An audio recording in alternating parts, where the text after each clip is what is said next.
सेनाओं का यहोवा हमारे संग संग है। याकूब का परमेश्वर हमारा ऊंचा गढ़ है। सेनाओं का यहोवा हमारे संग संग है। याकूब का परमेश्वर हमारा ऊंचा गढ़ है।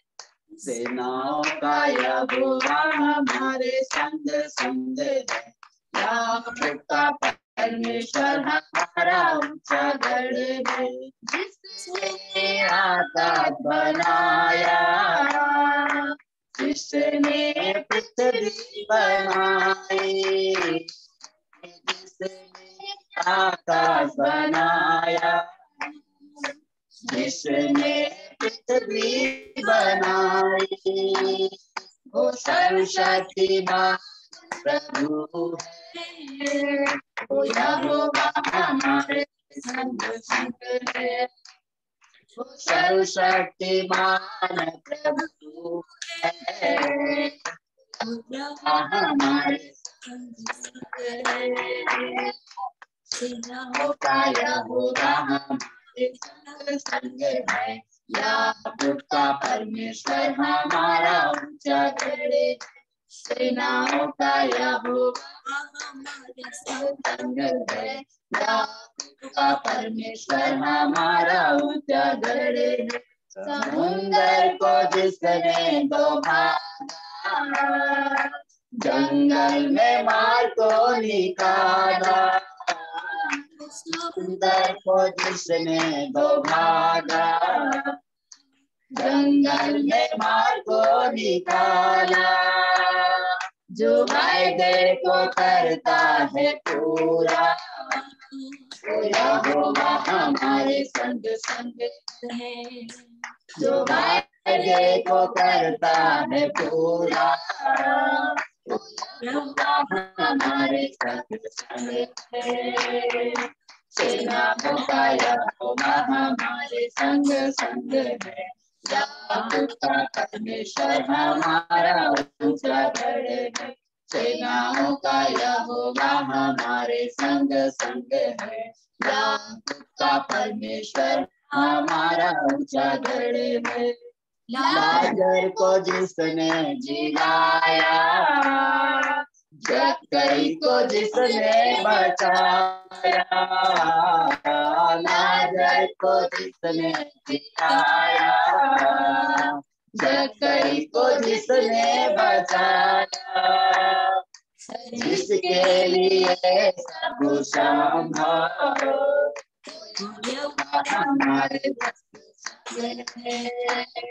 जिसके लिए सब संभव, वो यहोवा हमारे संग संग है। सेनाओं का यहोवा हमारे संग संग है। याकूब का परमेश्वर हमारा ऊंचा गढ़ है। सेनाओं का यहोवा हमारे संग संग है। याकूब का परमेश्वर हमारा ऊंचा गढ़ है। जिसने आकाश बनाया, जिसने पृथ्वी बनाई, जिसने आकाश बनाया, जिसने पृथ्वी बनाई, वो सर्वशक्तिमान प्रभु है।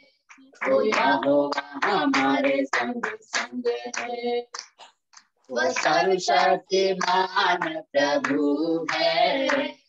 वो यहोवा हमारे संग संग है।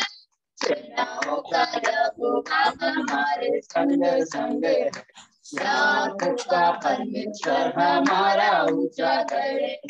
सेनाओं का यहोवा हमारे संग संग है। याकूब का परमेश्वर हमारा ऊंचा गढ़ है।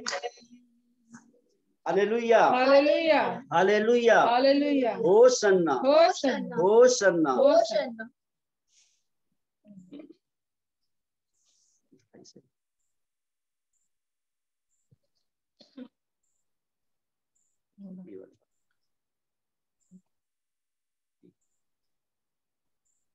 आराधना हो, तेरी आराधना हो सदा,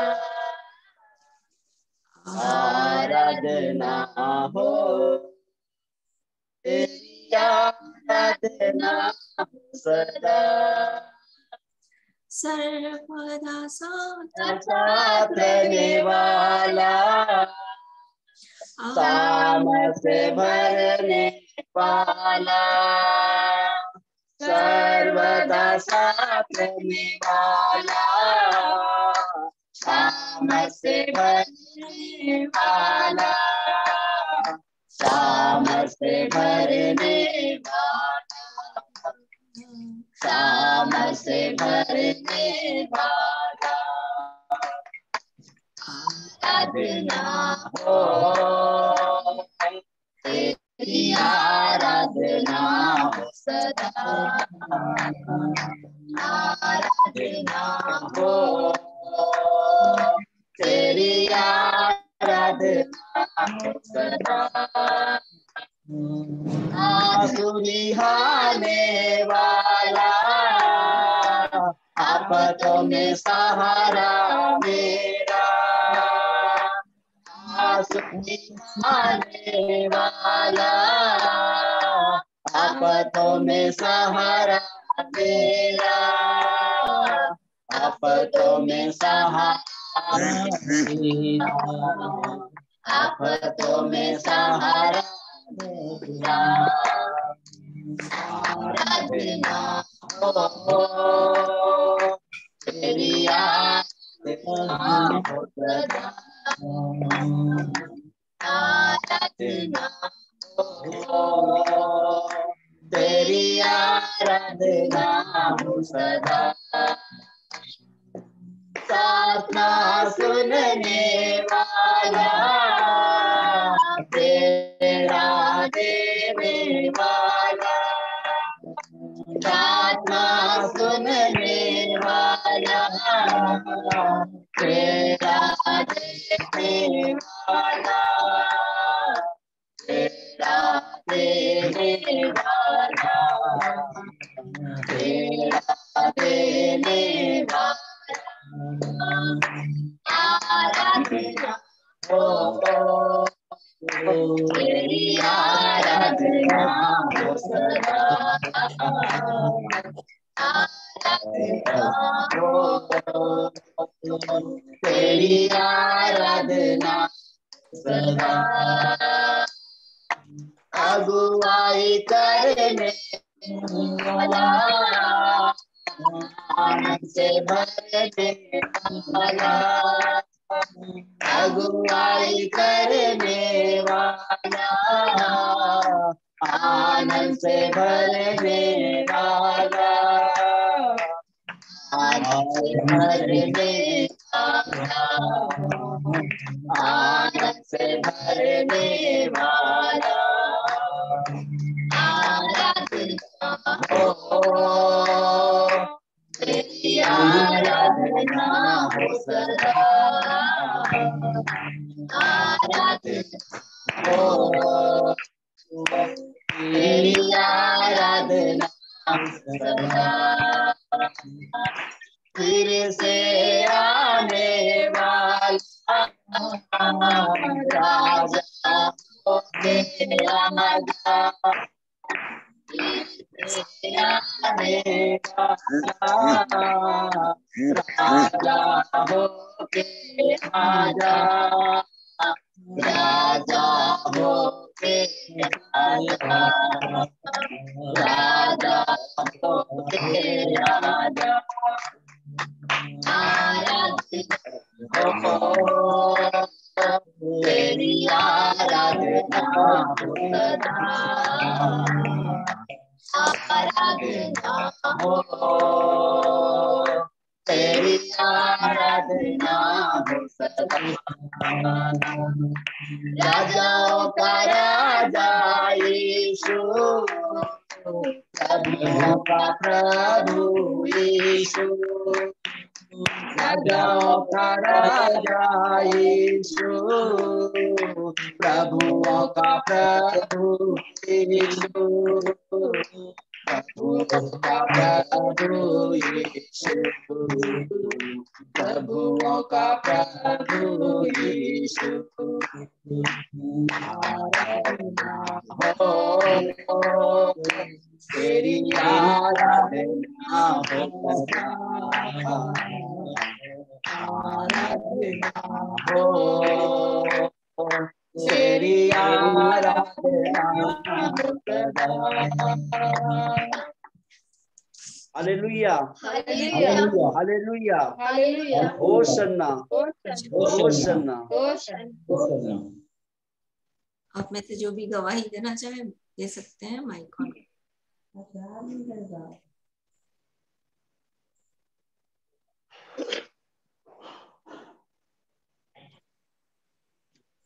मैं गवाही दूं दी? हाँ हाँ, बोलो बोलो। कुछ पिछले साल के बात है जी, बीते हुए समय में एक्चुअली मैं प्लांट में ड्यूटी जब कर रहा था, तो उस समय क्या है कि मतलब परमेश्वर कैसे काम करता है उस चीज को मैं समझ ही नहीं पा रहा था। तो परमेश्वर ने उस चीज को करके दिखाया, बातें हमको याद आई। एक्चुअली क्या हुआ, उस बीच में टेंडर चेंज हुआ। जिस जिस जगह में मैं काम कर रहा था, उस जगह का मतलब टेंडर हुआ। टेंडर होने के बाद मतलब बदलाव हुआ। बदलाव होने के बाद मतलब एक लड़का था जो मेरे पीछे पड़ा हुआ था काफी समय से, मतलब एक दोस्त था मेरा, पंडित कोई, तो काफी क्लोज में था। तो वो क्या है कि एक साहू परिवार से मतलब कि बिलोंग कर रहा था, तो वो काफी मतलब जेलस रखता था हमारे प्रति कि मतलब उसके साथ क्यों रहते हो। फिर इसके बाद जब टेंडर मतलब ये हुआ, तो जो ठेकेदार जिसको काम मिला था ITI वाला, वो मैं सोर्स लगाया कि मतलब कि मेरा काम यही जगह में हो जाए, कंट्रोल रूम में ना जाए। वो काफी पीछे पड़ गया कि मतलब कि कई लोगों से मतलब वो फोर्स किया कि नहीं, उसका काम नहीं होना चाहिए इस टेंडर में किसी भी कीमत पर। यहाँ तक कि ठेकेदार के घर भी गया वो कि मतलब कि इसका काम नहीं होना चाहिए, भले मतलब इसका काम छूट जाए। तो मैं भी काफी परेशान हुआ कि मतलब ये लड़का मेरे पीछे इतना हाथ धो के क्यों पड़ा हुआ है, आखिर क्या प्रॉब्लम है इसको हमसे। ये बात मेरे को समझ में नहीं आ रही थी।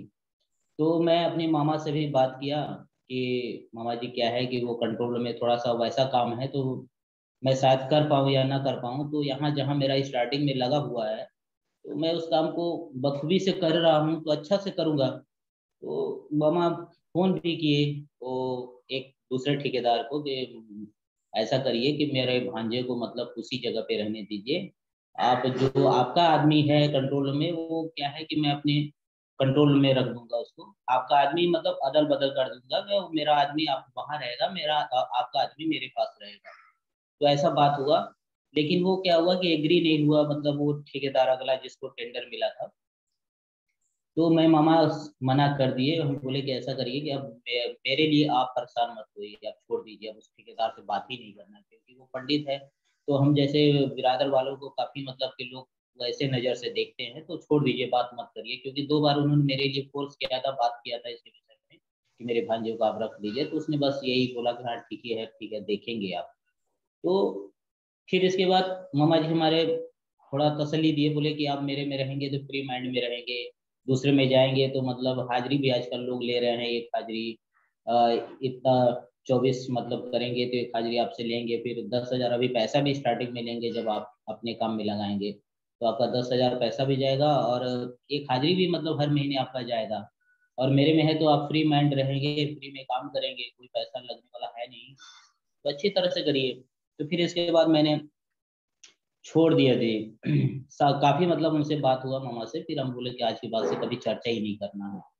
तो बात वो अब क्या है कि मैं जब काम करने लगा, तो काम करने के बाद क्या हुआ, कुछ ऐसा समय आया, तो उस बीच में आज जिस जगह में लड़के काम कर रहे हैं, ऐसी मतलब दुर्गति हो गई उस काम का। मतलब जो अमोनिया डोजिंग का काम चल रहा था, वो ESP के लिए, जो मतलब उसको एक क्लीन का काम करता था अमोनिया डोजिंग, तो उस बीच में क्या हुआ कि अभी उसका साइडर बंद कर दिया गया।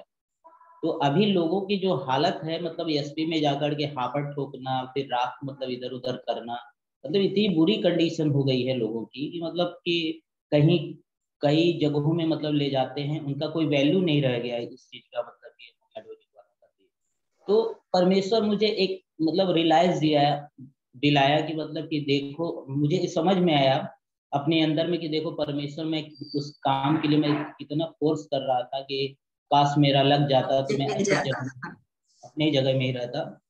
लेकिन परमेश्वर हमको वहां से उठा करके फिर ऐसे जगह में, ऐसे रूम में ले आया ताकि मैं मतलब अच्छे से रह सकूं।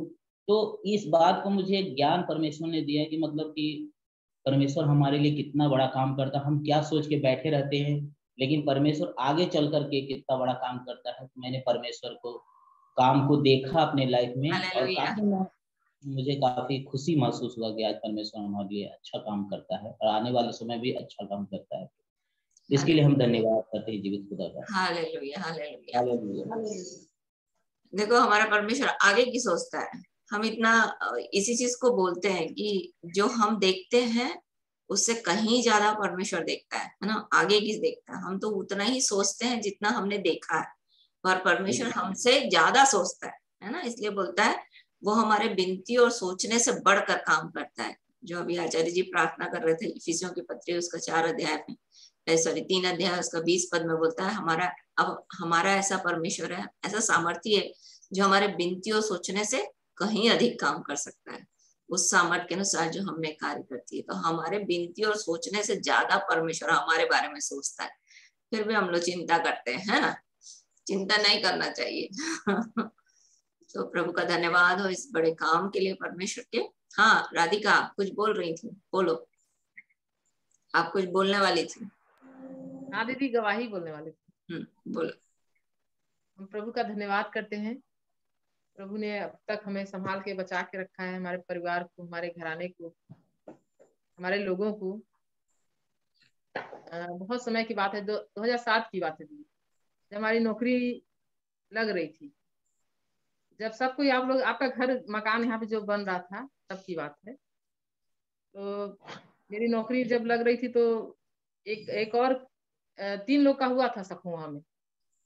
तो मेरा नंबर 3rd पे था, और जो सेकेंड 2 लोग का वहाँ होना था, 3 लोग का नाम आया था।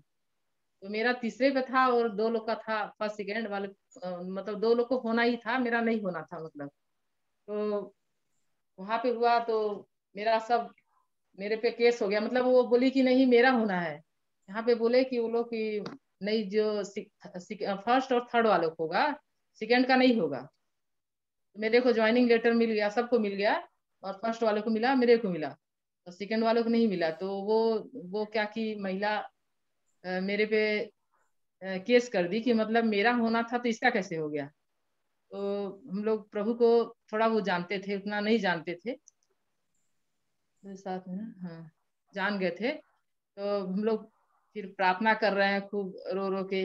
मेरा तो मन नहीं था नौकरी करने के लिए, क्योंकि मेरे पास 3 बच्चे थे। तो आचार्य जी बोले नहीं, जब तुमको नौकरी मिली है तो करो, शायद प्रभु तुमको आगे ले जाना चाहता है। जैसे प्रभु को हम लोग जान रहे हैं, वैसे ही प्रभु मेरे को नौकरी भी दिया, बच्चा भी दिया, लड़का दिया, 2 बच्चियां थी मेरे पास।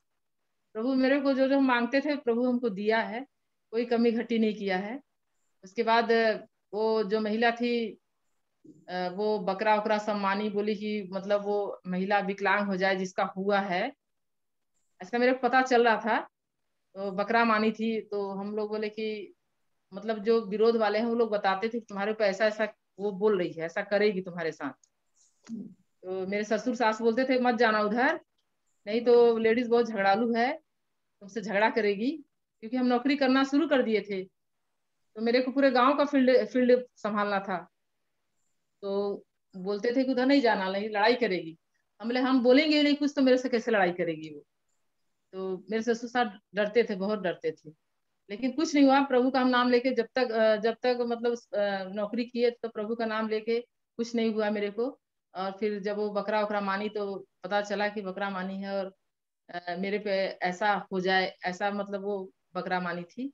लेकिन प्रभु, हम लोग रो रो प्रार्थना किए, प्रभु मेरे साथ कुछ ना हो, गलत काम ना हो। तो प्रभु का हम धन्यवाद करते हैं, कुछ नहीं हुआ। फिर आने वाले समय में उसका भी फिर हुआ ज्वाइनिंग, 2010 में उसका हुआ। फिर हम बोले कि प्रभु उसके लिए भी उपाय करिए, ताकि उसका भी हो जाए, और रो रही है तो हम लोग आज तीनों लोग नौकरी कर रहे हैं, वो भी लेडीज कर रही है। तो प्रभु का धन्यवाद करते हैं, प्रभु सबके आंसुओं को जानता है। हालेलुया। हालेलुया।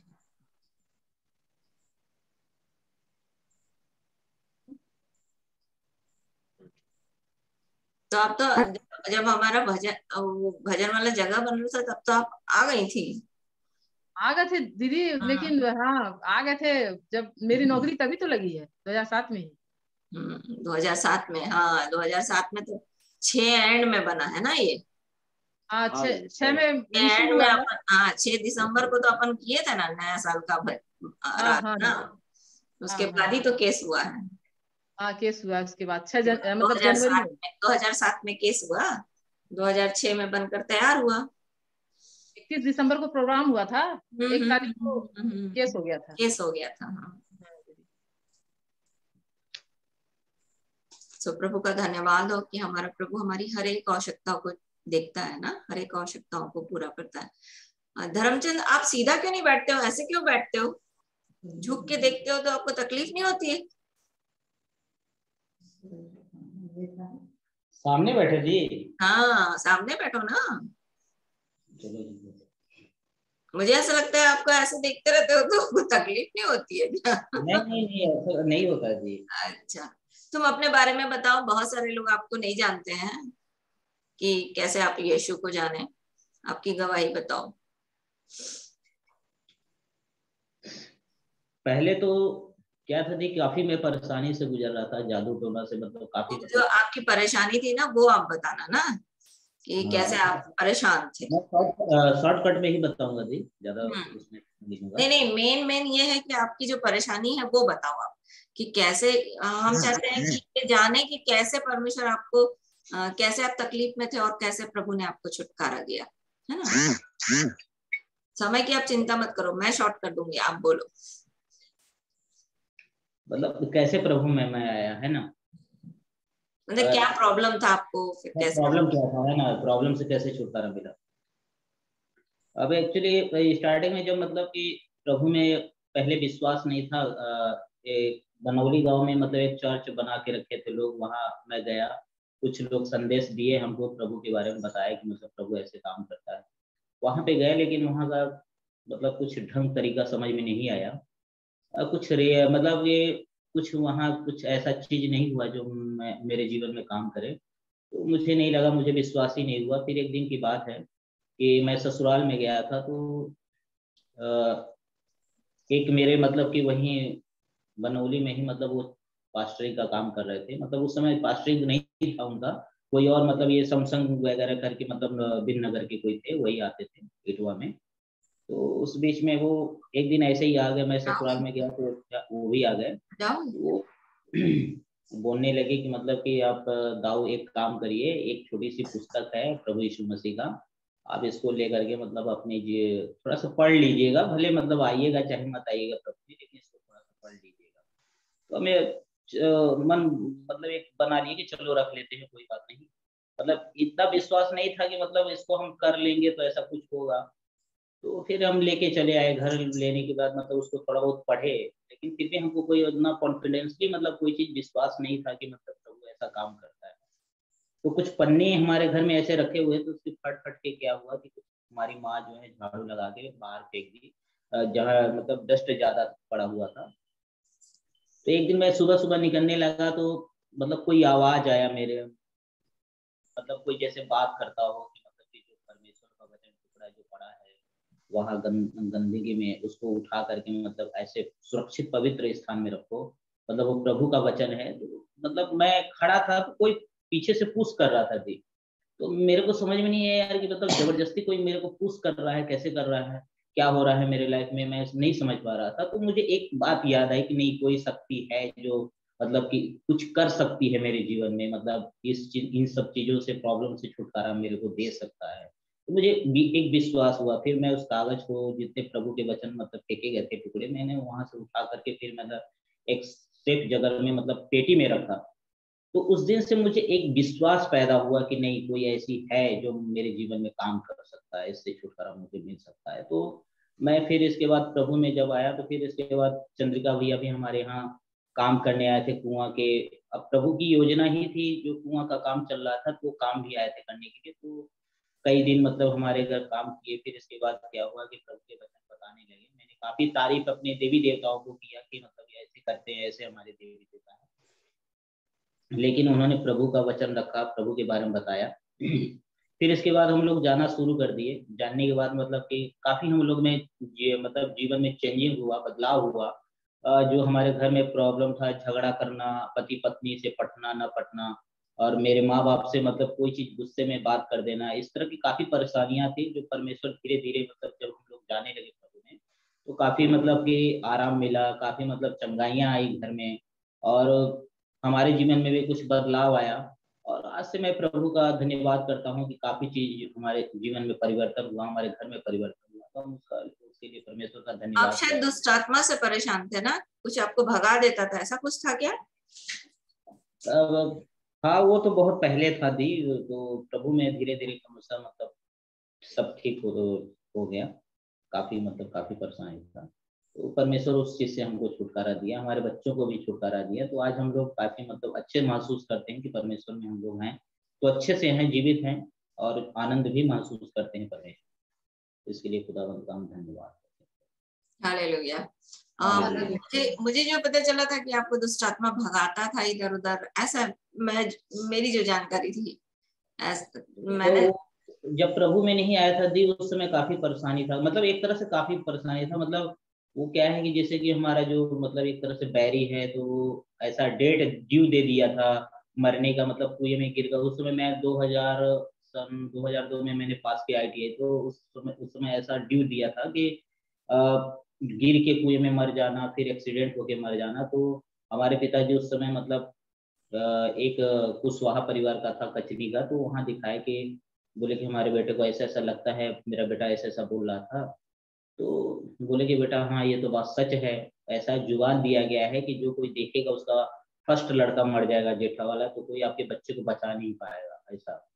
तो काफी परेशानी थी। और एक दिन क्या हुआ कि जंगल में भी मतलब कि उस समय परीक्षा वरीक्षा दे रहे थी।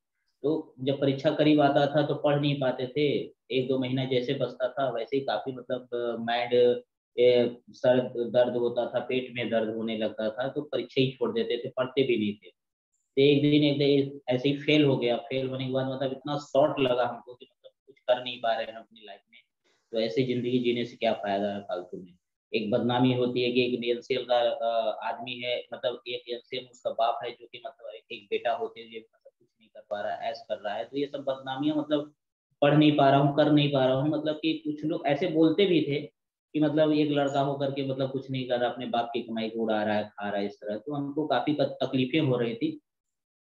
एक तो फेल हुआ था, तो उसकी वजह से काफी परेशानी हुआ, दुख भी हो डिप्रेशन गया। में चले गए थे। चाह कर भी मैं कुछ नहीं कर पा रहा हूँ, तो ऐसे क्या जीने से फायदा है। फिर इसके बाद मैं छोड़ के चला गया घर, जंगल में चला गया था। तो हम सोचिएगा मरना ही है तो फिर क्या मतलब है। तो फिर उस समय प्रभु में नहीं थे।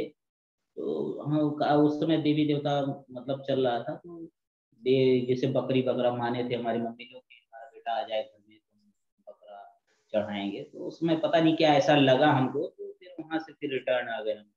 एक जीप मिल गई अचानक जंगल में, पता नहीं कहाँ से जीप आ रही थी। तो वो लोग हाथ दिए तो बैठा भी लिए। फिर सिंगरौली आए, सिंगरौली से फिर बस में बैठे, फिर घर आ गए थे। ऐसा मतलब काफी कंडीशन से मतलब गुजरे हैं, सब परेशान ऐसा हुआ। मुख्य बात है कि परमेश्वर आपसे प्रेम करता था और उस जगह में जहां आप थे वहां से आपको निकालना चाहता था। इसलिए इन स्थितियों में जाकर के भी परमेश्वर ने आपको मदद किया यहाँ तक लाने के लिए, है ना। जी जी। जिस भी तरीके से पुकार हो रही थी, परंतु परमेश्वर काम कर रहा था। तो प्रभु का धन्यवाद हो कि प्रभु ऐसे अद्भुत काम करता है हमारे जीवन में, है ना। इसके द्वारा हमारा विश्वास बढ़ता है, लोगों का विश्वास बढ़ता है, ताकि जब उसके जीवन में परमेश्वर काम कर रहा है तो मेरे जीवन में क्यों नहीं करेगा, है ना। इसलिए बोला जाता है कि आप गवाही बताइए, क्योंकि गवाही आप नहीं बताएंगे तो कैसे काम चलेगा, है ना। लोगों का विश्वास नहीं बढ़ेगा। और सबसे बड़ी बात, जैसे भैया बता रहे थे, परमेश्वर खुश होता है जब हम गवाही देते हैं। और दूसरी चीज की शैतान जो दोष लगाने वाला है उस पर हम जय पाते हैं गवाही के द्वारा, क्योंकि परमेश्वर का वचन बोलता है ना प्रकाशित वाक्य उसके 12 अध्याय उसके 11 वचन में कि मेमने के लहू और गवाही के वचन के द्वारा हम उस दोष लगाने वाले पर क्या पाते हैं, जय पाते हैं। तो इन गवाहियों के द्वारा हम जय मिलती है हमको, इसीलिए हमको गवाही देना चाहिए। भले छोटी मोटी गवाही, छोटी छोटी सी बात आप बोले कि अरे आज प्रभु ने मेरे जीवन में काम किया, या 10 साल पहले आपके जीवन में प्रभु ने जो भी किया हो वो आप बता सकते हो। क्योंकि बहुत सारे लोग हैं जो हम लोग एक दूसरे को नहीं जानते ना। अब मैं ही उतना धर्मचंद की गवाही जैसे आज उसने बताया, मैं तो सुनी भी नहीं थी कि कैसे वो फटे हुए पेपर्स फाड़ दिया था किसी ने, और फिर वो प्रभु का वचन उससे बोला कि वहां से निकाल कर ले कर आओ। तो ये मैं नहीं जानती थी।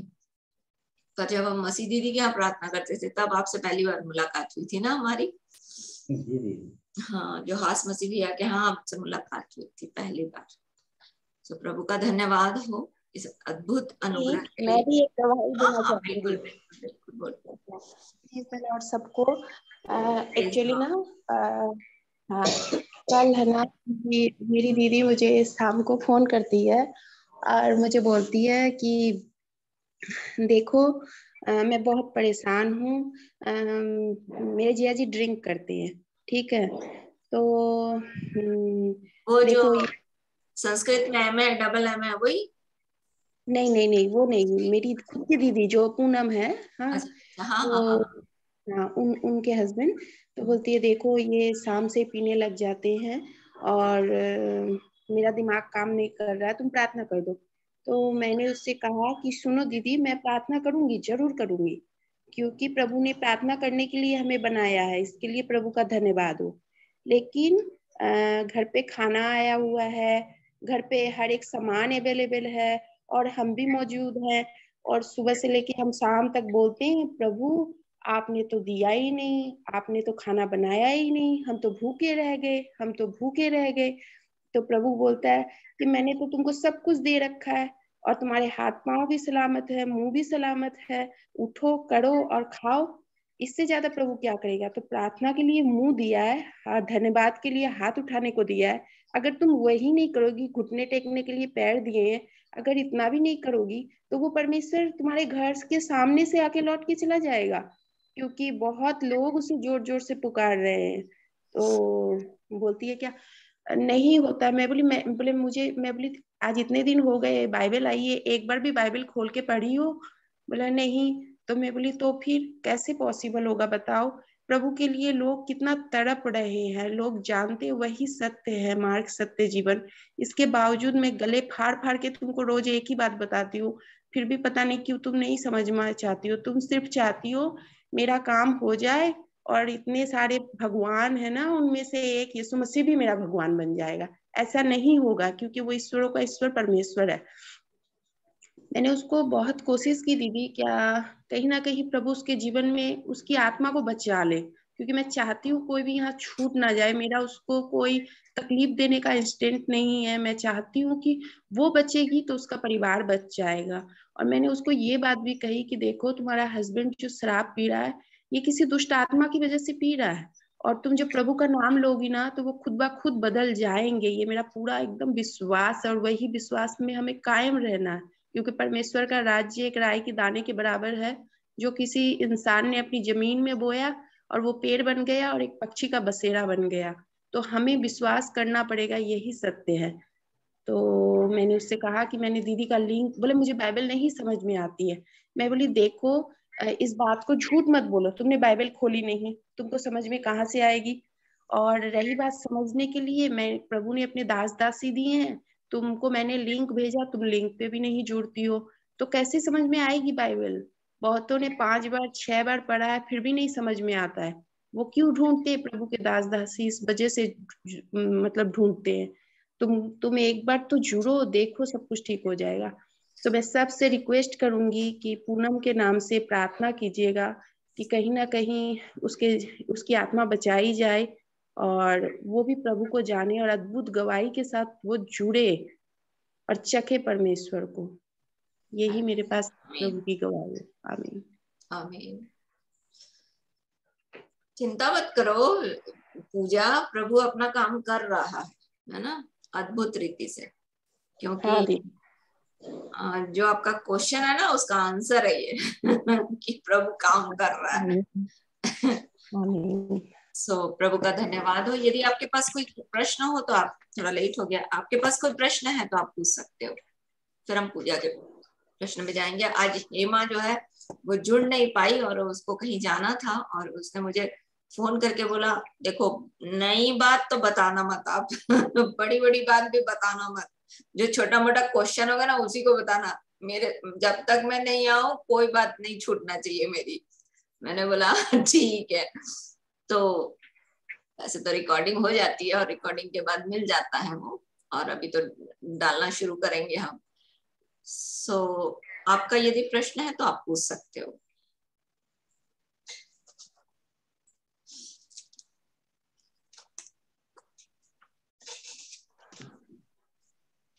दीदी। हाँ बोलो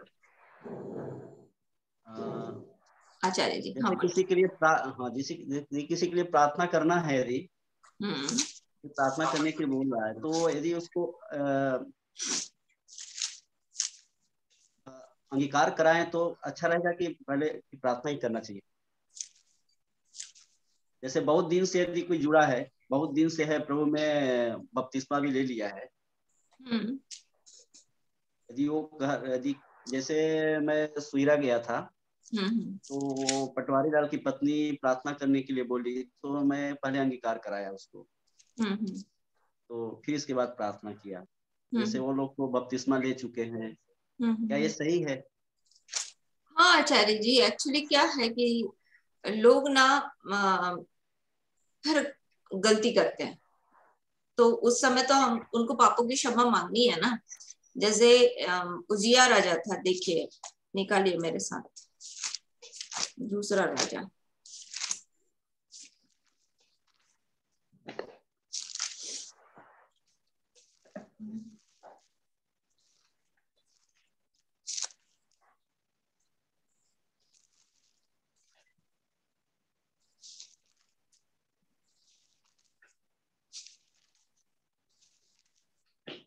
एक मिनट ना, मैं देख लेती हूँ कि इधर अच्छा है या इतिहास में अच्छे से।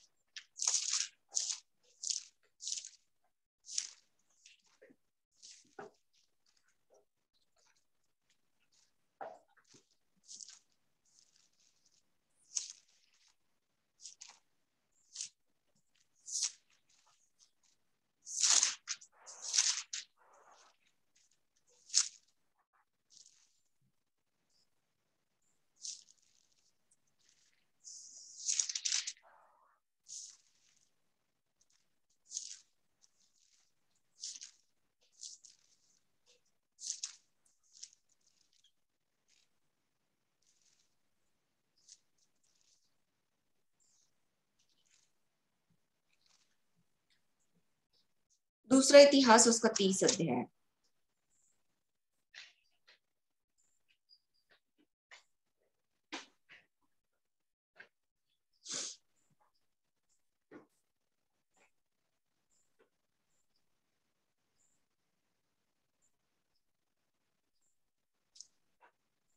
उसका 18 वचन जब हम पढ़ते हैं ना तो वहां पर बोलता है बहुत से लोगों ने अर्थात एप्रैम, मनश्शे, इसकार और जबूलून में से बहुतों ने अपने को शुद्ध नहीं किया था, तो भी वे फसह के पशु का मांस लिखी हुई विधि के विरुद्ध खाते थे, क्योंकि हिजकिय्याह ने उनके लिए प्रार्थना की, यहोवा जो भला है वह उन सबों के पाप को ढांप दे। और 20 पद बोलता है यहोवा ने हिजकिय्याह की यह प्रार्थना सुनकर लोगों को चंगा किया। यहाँ पर वो लोग थे जो फसह को मानते थे, है ना, जो मिस्र से निकले थे और फसह की रोटी तोड़ते थे। फसह जो है वो प्रभु की मेज है ना। प्रभु की मेज को तोड़ने वाले लोग भी गलती कर रहे थे और तब हिजकिय्याह ने उनके पापों की क्षमा मांगी। इसका मतलब कहीं ना कहीं क्षमा मांगने की जरूरत है। मेरी बात समझ में आ रही है? जी दीदी। हो सकता है वो बपतिस्मा ले लिए हों, क्योंकि देखो कई बार ऐसा होता है लोग बपतिस्मा लेने के बाद भी सही संगति न मिलने के कारण या फिर सही बातों को न समझ पाने के कारण से फिर से गलती करते हैं, और जब उनको उनके जीवन में काम हुआ है तो वो फिर लौट कर आते हैं, लौट कर आते हैं तो फिर उनको तो आपको क्षमा मंगवाना पड़ेगा ना, कि भाई जो आपने गलती की उसकी क्षमा मांगो, है ना, और तब तो प्रभु उनके ऊपर दया करेगा। तो इसलिए अंगीकार करवाना मैं तो सोचती हूँ कि बिल्कुल सही है, क्योंकि जब तक आप अंगीकार नहीं कराओगे प्रभु का अनुग्रह उसके जीवन में यीशु के लहू के माध्यम से नहीं बढ़ेगा, है ना, क्योंकि गलती तो उसने की है। तो मैं नहीं जानती कि कैसे उसने क्या किया, वो मैं नहीं जानती, पर मुझे जो लगता है कि सबसे बड़ी गलती ये है कि परमेश्वर के राज्य के बारे में आपके पास सब कुछ पता है, सब कुछ उपलब्ध है ना, फिर भी आप अनसुनी कर रहे हो, है ना। तो जब आप अनसुनी कर रहे हो तो आप, इसका मतलब आप गलत कर रहे हो ना परमेश्वर की नजर में। अब जैसे मान लीजिए जूम मीटिंग का सब कुछ अवेलेबल है, फिर भी लोग यदि सत्य को नहीं सुन रहे हैं और फिर भी गलत कर रहे हैं, तो उसके लिए कौन जिम्मेदार है? वो खुद जिम्मेदार है। तो परमेश्वर ने तो उनको ये चीज दे दी ना, उपलब्ध करा दिया कि तुम कैसे प्रभु के साथ चल सकते हो, कैसे प्रभु के साथ बढ़ सकते हो। पर अगर लोग नहीं मानेंगे, नहीं करेंगे, तो उसमें झेलना उनको पड़ेगा। तो उसके लिए तो उनको पापों की क्षमा मांगनी पड़ेगी ना, क्योंकि गलती उन लोग कर रहे हैं, है ना। तो आपने जो अंगीकार कराया बिल्कुल सही किया, और यदि वो पापों की क्षमा मांग करके, यदि सच में सच्चे हृदय से पापों की क्षमा मांगेगी तो वो चंगी हो जाएगी, और जैसे वो हुई। उसी के बारे में बोल रहे हैं ना, पटवारी लाल की पत्नी के बारे में। तो क्योंकि मेरे को लगा उसने कि कराना चाहिए। हाँ, क्योंकि मैंने एक चीज मैं देख रही हूँ कि लोग कानों की खुजली मिटाने वाला वचन चाहिए लोगों को। कानों की खुजली मिटाने के वाला बोलता है, निकालिए पहला तीमुथियुस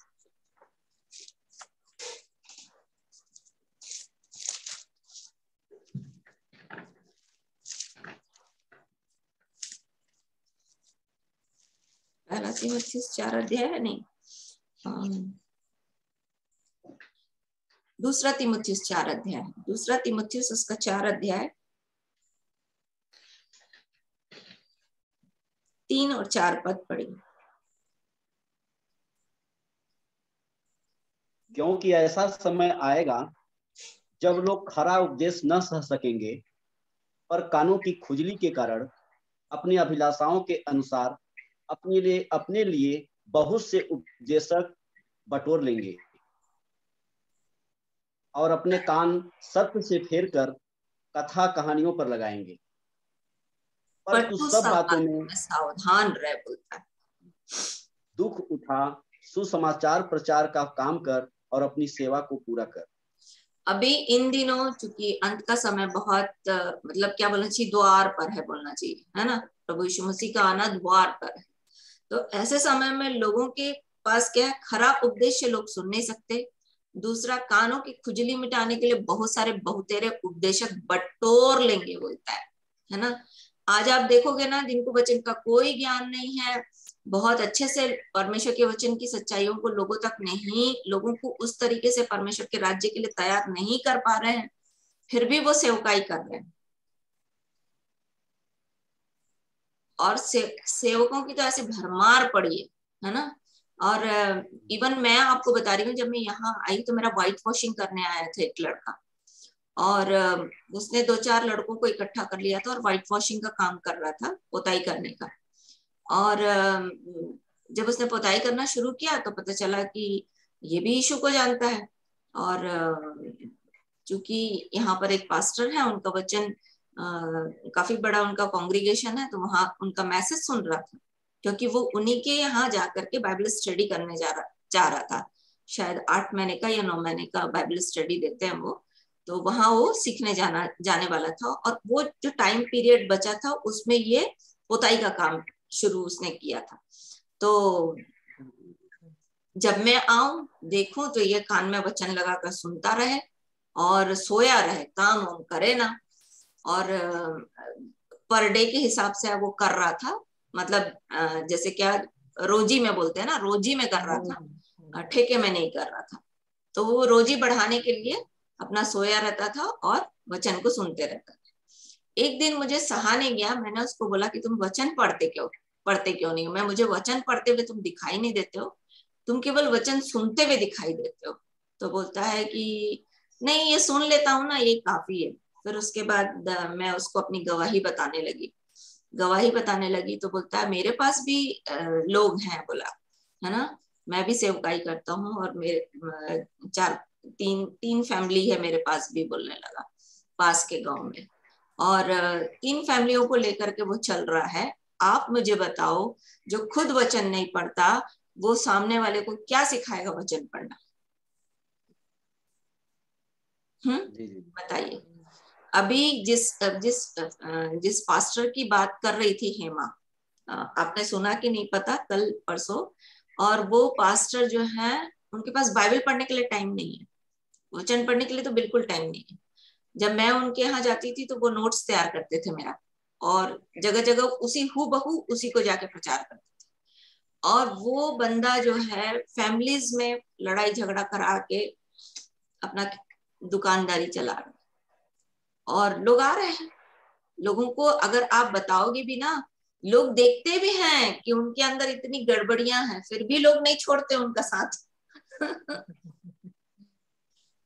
लोग जानते हैं कि सामने वाला जो है वो हमारा पास्टर है, और हमारे साथ इतनी, मतलब उसका व्यक्तिगत जीवन में इतनी परेशानी है, वो सही नहीं चल रहा है, उसका परिवार नहीं सही है, ये सब देखने के बाद भी लोग क्या करते हैं, उनके पीछे पीछे चलते हैं, चला नहीं पाते, बढ़ा नहीं पाते लोगों को।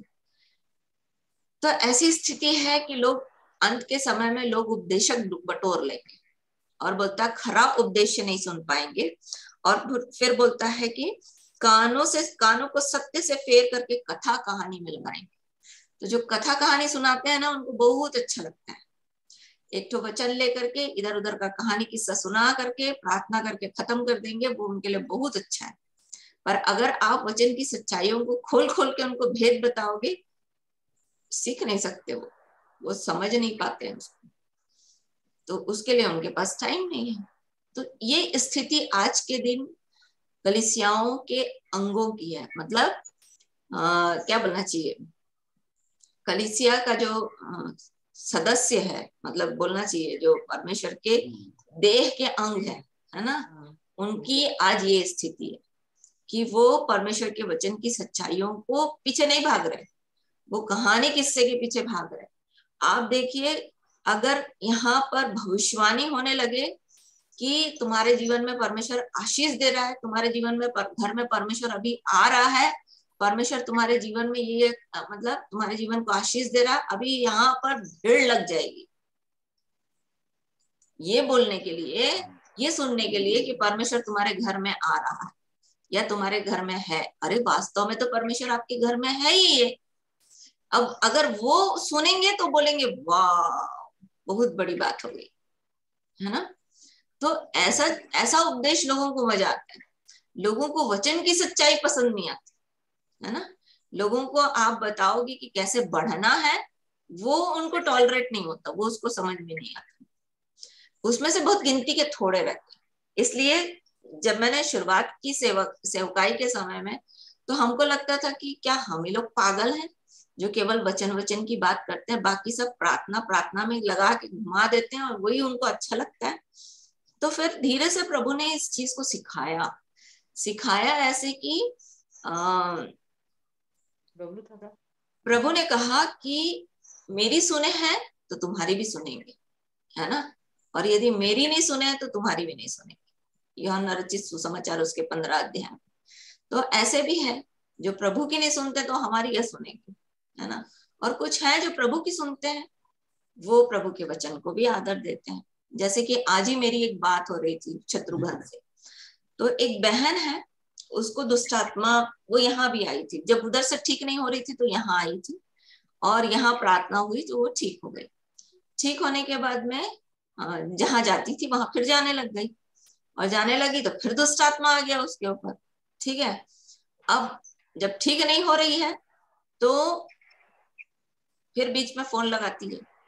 और अभी शत्रुघ्न ने मुझे बताया कि बहुत परेशान है, वो बहुत खेलती है ना। तो समस्या क्या है कि आप और मैं इतना चिल्ला चिल्ला के बता रहे कि भैया दुष्ट आत्मा जब निकलती है तो सूखी जगह ढूंढती है ना। हम आपको हम मैं और आप क्या, प्रभु यीशु मसीह ने खुद बोला कि जब फिर पाप मत करना, ऐसा ना हो कि इससे भी बुरी स्थिति तेरे अंदर आ जाए, है ना। तो ये सब चीजें लोगों को सहना नहीं पता, नहीं अच्छा लगता ना। उनको ऐसा लगता है कि जाएं, थोड़ा सा भजन वजन हो जाए और थोड़ा सा वचन जो भी है वो बोल दे सामने वाला, और उसके बाद प्रार्थना कर दे हमारे लिए, काम खत्म। बढ़ना नहीं चाहते। इसलिए आज आप जवान बच्चों के जीवन से बहुत बहुत इन चीजों को सीख सकते हैं कि जवान बच्चे जो हैं वो आप उनको माता पिता जो शिक्षा देते हैं वो उनको समझ में नहीं आता, अच्छा नहीं लगता है, और वो क्या करते हैं, अपने मर्जी का जीना चाहते हैं। जो उनके दोस्त लोग बोलते हैं ना, वो खूब अच्छा लगता है उन लोगों को। इस एज में वो दोस्त लोगों की स्थिति उनको बहुत अच्छी लगती है। भले उनके दोस्त उनको गलत सिखा रहे हो, कुछ भी हो, पर नहीं, वो हमारे दोस्त हैं, इसलिए उनको अच्छा लगता है।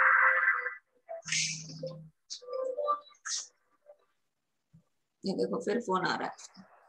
तो ऐसा स्थिति है कि लोग जो है अपनी बढ़ोतरी नहीं चाहते, उनको केवल दूध चाहिए। इसलिए पौलुस को भी इब्रानियों की पुस्तक में समझाना पड़ा। क्या बोलता है कि मैं तो तुमको अन्न खिलाना चाहता हूँ, पर तुम किस में जीना चाहते हो, दूध में जीना चाहते हो। तो लोगों को ना, जैसे मेरा बेटा था, जब बड़ा हुआ तो चूंकि वो सेरेलैक नहीं खाता था, तो भैया ने बोला कि ऐसा करते हैं, इसके निप्पल में बड़ा सा छेद कर देते हैं, और उस छेद से वो पिएगा तो सक सक सक सक करके पी लेगा। तो इसी बहाने उसकी आदत हो गई कि वो बॉटल में ही पीता था। मतलब काफी बड़ा हो गया था, शायद 3-3.5 साल का हो गया था, नहीं 2.5 साल का हो गया था, फिर भी वो बॉटल में पीता था। और बॉटल हम लोग देखे, हाँ मुझे भी आराम था कि भैया घोल घाल के डाल दो, उसमें छेद बड़ा कर दो, अपना वो पी लेगा। उसके बाद उसका छुड़ा, मतलब उसको बोलते थे कि तुम चम्मच से खाओ, तो वो खाना पसंद नहीं करता था। उसको वो बहुत अच्छा लगता था कि वो बॉटल मिल जाए और वो मजे की रहे, मजे से रहे। और ये चीज हेमा की भी बेटी के साथ है, उसको भी अभी तक बॉटल की पीने की आदत है। तो कई बच्चे ऐसे होते हैं जिनको पसंद नहीं आता क्या चम्मच में खाना या सॉलिड फूड खाना, मतलब दाल चावल सब्जी खाना नहीं, उनको दूध ज्यादा पसंद आता है। तो ऐसे हैं लोग, क्या करोगे अब, उसके लिए कोई चारा ही नहीं है। जब प्रभु नहीं कर रहा तो मैं और आप क्या कर सकते हैं, है ना। तो गलतियां होती हैं लोगों के जीवन में, पापों की क्षमा मंगवाना है, क्योंकि बिना पापों की क्षमा के लोगों के जीवन में छुटकारा नहीं। और पाप के कारण से छुटकारा एक व्यक्ति के जीवन से रुकता है ना। छुटकारा जो है वो क्या होता है, रुकता है। दूसरा कारण ये है कि परमेश्वर उनसे बहुत प्रेम करता है, बहुत प्रेम करता है, इसलिए बार बार उनको अवसर देता है, अनुग्रह देता है ना, कि यहाँ नहीं इधर आके देखो तो प्रभु कैसे काम कर रहा है। और तब अपने आप को उनके सामने प्रकट करता है, उनकी चंगाई देता है, उनको छुटकारा देता है। पर फिर वो घूम फिर के कहाँ चले जाते हैं, वहीं चले जाते हैं, परमेश्वर का अनुग्रह को अपने हाथ से जाने देते हैं। सो प्रभु ऐसे लोगों पर दया करे। लूका उसका 20 अध्याय था ना, क्या था पूजा आपका? लूका का 19 और उसका 20। लूका का 19 का 20 का 19 का 20।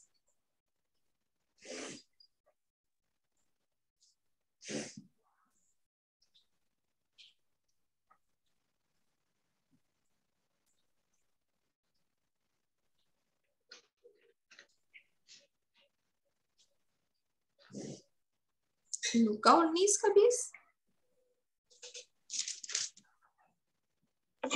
परमेश्वर का राज्य का आगमन दीदी।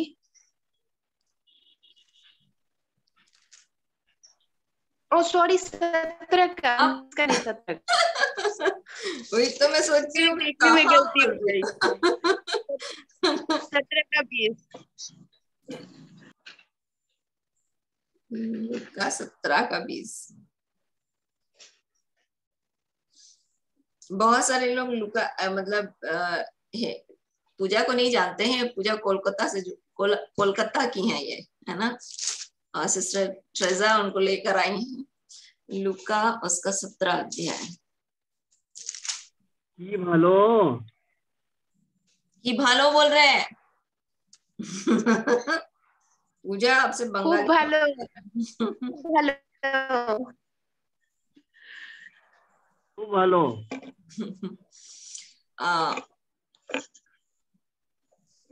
यहाँ पर बोलता है, पढ़ो पूजा। हाँ दीदी। जब फरीसियों ने उससे पूछा कि परमेश्वर का राज्य कब आएगा, तो उसने उनको उत्तर दिया, परमेश्वर का राज्य दृश्य रूप में नहीं आता और लोग ये ना कहेंगे, विजिबल नहीं है, मतलब देख नहीं सकते आप परमेश्वर के राज्य को, है ना। परमेश्वर का राज्य कहाँ आता है? अंदर आता है। परमेश्वर का राज्य हमारे हृदय में आता है, ठीक है ना, इसलिए वो दिखता नहीं। आगे, और लोग ये ना कहेंगे देखो यहाँ है या वहां है, क्योंकि देखो परमेश्वर का राज्य तुम्हारे बीच में है। क्या बोल रहा है? अगर इसको ना एम्प्लीफाइड बाइबल बहुत अच्छा क्लियर करता है। बोलता है इन योर हार्ट्स, मतलब हमारे हृदय के अंदर। परमेश्वर का राज्य कहाँ है? हमारे हृदय के अंदर, ठीक है। परमेश्वर का राज्य प्रकट रूप में नहीं आता, दिखाई नहीं देता, पर परमेश्वर का राज्य कहाँ है? हमारे हृदय में। आगे, फिर उसने चेलों से कहा, वे दिन आएंगे जिनमें तुम मनुष्य के पुत्र के दिनों में देखो यहाँ है या वहां है, देखो परमेश्वर का राज्य तुम्हारे बीच में है ना। बीच में मतलब सराउंडिंग, जहां पर है उसकी चारों ओर परमेश्वर का राज्य। जिस व्यक्ति के हृदय में परमेश्वर का राज्य आ जाता है ना, उसके सराउंडिंग, उसकी चारों ओर भी परमेश्वर का राज्य लोगों के जीवन में।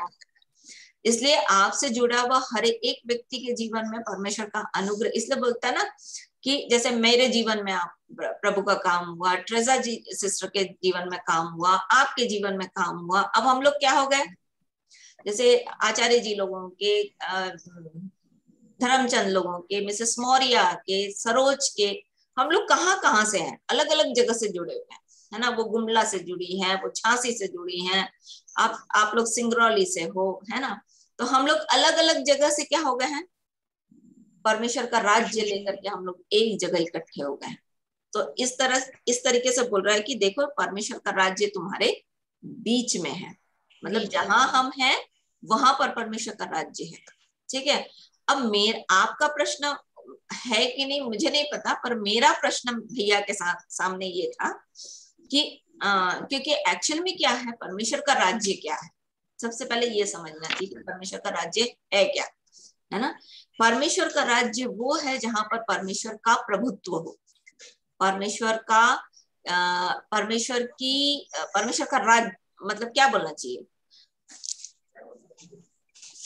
परमेश्वर का प्रभुत्व जहां हो। जैसे कि कुलुसियों की पत्री, उसका 2 अध्याय 6 पद,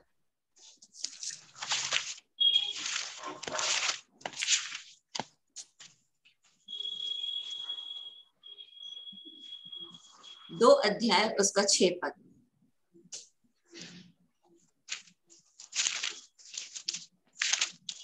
पेज कितना है? पेज नंबर 278 कितना? 2 का 6 और 7। अतः जैसे तुमने मसीह यीशु को प्रभु करके ग्रहण कर लिया है, पहली चीज प्रभु करके ग्रहण किया है ना, तो अभी ये राज्य के अंदर एंटर कर रहे हैं। जब यीशु का नाम हमारे जीवन में आता है तो हम क्या परमेश्वर के राज्य में क्या कर रहे हैं, एंटर कर रहे हैं, क्योंकि हम परमेश्वर के राज्य से क्या हो गए हैं, बाहर निकाल दिए गए हैं। जैसे अदन की वाटिका में जब पाप आया तो कैसे किया, परमेश्वर ने आदम और हवा को वाटिका से बाहर कर दिया, है ना। तो हम सब कहाँ थे, ये क्लोज हो गया जी, बैटरी लो बता रहा है, रनिंग लो।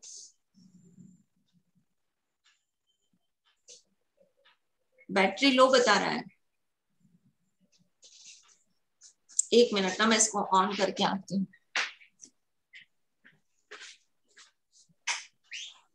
बैटरी लो बता रहा है मम्मी,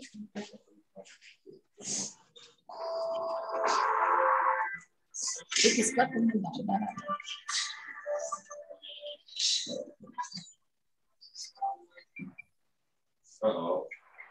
परमेश्वर का राज्य क्या, कैसे, जब हमने यीशु मसीह को अपने जीवन में ग्रहण किया, तो मैं आपको बता रही हूँ कि आदम और हवा को परमेश्वर ने अदन की वाटिका से क्या कर दिया, बाहर कर दिया। मतलब परमेश्वर की उपस्थिति से वो क्या हो गए, बाहर हो गए। कैसे बाहर हो गए, परमेश्वर पवित्र है, मनुष्य के जीवन में अपवित्रता आई, तो पवित्रता और अपवित्रता का मेल तो हो ही नहीं सकता, तो परमेश्वर ने अदन की वाटिका से उनको क्या कर दिया, बाहर कर दिया। क्लियर हो रहा है? तब क्या हो गया, अब फिर से यीशु मसीह के द्वारा क्या कर रहा है, वो परमेश्वर के राज्य अदन की वाटिका के अंदर लेकर आने का पूरा इंतजाम कर रहा है। ठीक है ना? अब असली अदन की वाटिका जो होगी वो स्वर्ग होगी, जहां पर हम टोटली परमेश्वर के साथ रहें। ठीक है ना? पर अभी क्या हो रहा है, तो मेरा प्रश्न ये था कि जब हमने यीशु मसीह को ग्रहण कर लिया, ये कुलुसी का पढ़ लेते हैं अपन, क्या बोलता है, जब तुमने यीशु को प्रभु करके ग्रहण किया तो उसी में चलते और उसी में जड़ पकड़ते और बढ़ते, और जैसे तुम सिखाए गए वैसे ही विश्वास में दृढ़ होते जाओ और अधिकाधिक धन्यवाद करते रहो। क्या बोला, जड़ पकड़ते जाओ और बढ़ते जाओ, है ना? तो जड़ कहाँ होता है, अंदर होता है, और बढ़ोतरी कहाँ होती है, ऊपर होती है। तो जड़ पकड़ना नीचे है तब, ताकि हम स्ट्रांग बने ऊपर के लिए, है ना, ऊपर जाने के लिए। तो ये हमारा वो पड़ाव है जहां पर हम जड़ पकड़ रहे हैं और प्रभु के साथ और भी हमारी निकटता, जो संबंध है वो घनिष्ठ होते जा रहा है, ताकि हम उसके साथ वो स्थान जहां अनंत काल का स्थान है, वहां पर हम लोग अदन की वाटिका में प्रवेश करें। अब मेरा प्रश्न भैया से ये था कि जब हमने यीशु मसीह को ग्रहण कर लिया, है ना, और हमारे जीवन में परमेश्वर का राज्य आ गया, तो हमारे जीवन में तो परेशानी होना ही नहीं चाहिए, क्योंकि अदन की वाटिका में तो कोई परेशानी थी ही नहीं।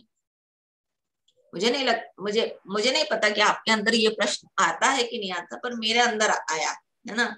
जब मैं इस बात के इस वचन के विषय में डिस्कस कर रही थी, इनसे पूछ रही थी, तो मैं बात कर रहे थे हम लोग, तो मैं ये चीज देख रही थी कि अगर हम परमेश्वर के राज्य में हैं तो कोई परेशानी हमारे जीवन में होनी ही नहीं चाहिए, क्योंकि हम परमेश्वर के साथ हैं, है ना।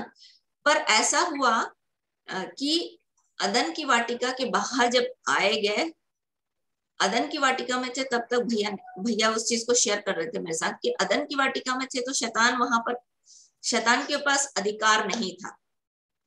हमने अपना अधिकार शैतान को दे दिया, है ना। जैसे रोमियो की पत्री उसका 6 अध्याय 16 अध्याय, रोमियो की पत्री उसका 6 अध्याय 16 वचन।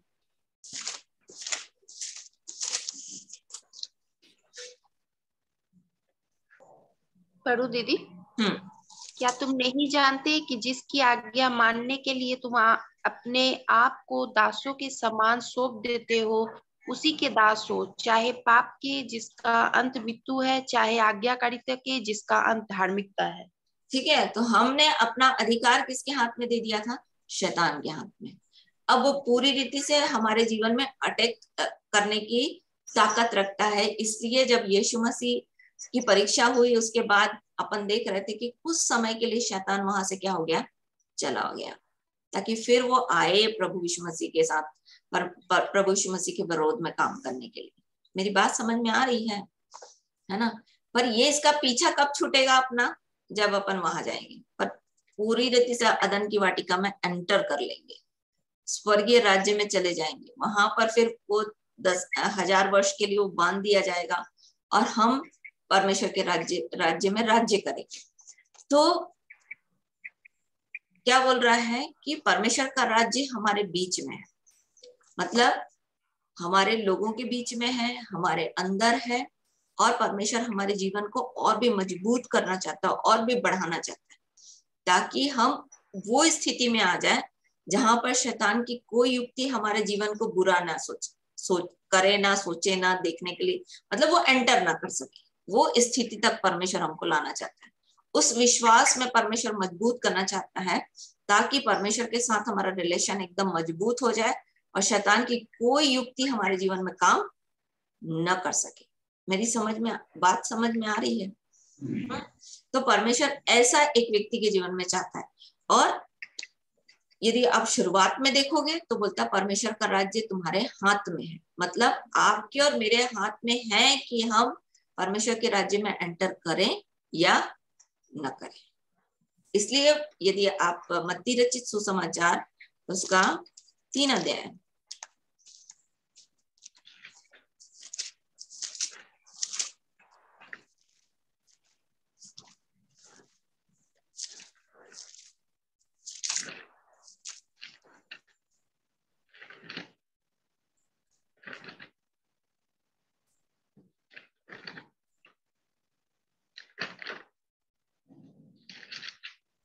सॉरी 4 अध्याय 17 पद, यहाँ पर यूहन्ना बपतिस्मा देने वाले 3 पद में बोलते हैं। यीशु मसीह 4 अध्याय में बोलते हैं 17 पद से।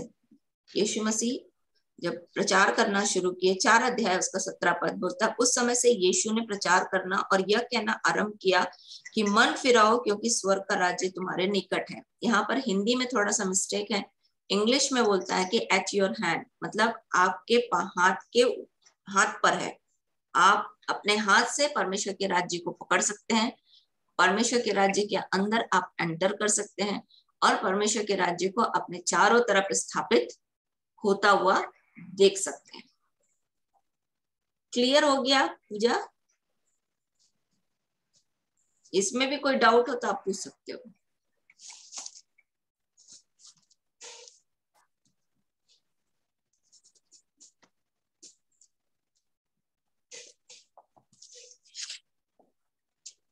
एक सवाल करें क्या जी? हाँ बिल्कुल बिल्कुल। अच्छा, ये जो एली के 2 पुत्र थे, हाँ 2 पुत्र थे, तो एक नबी पहला था। शामिल निकाल लीजिए।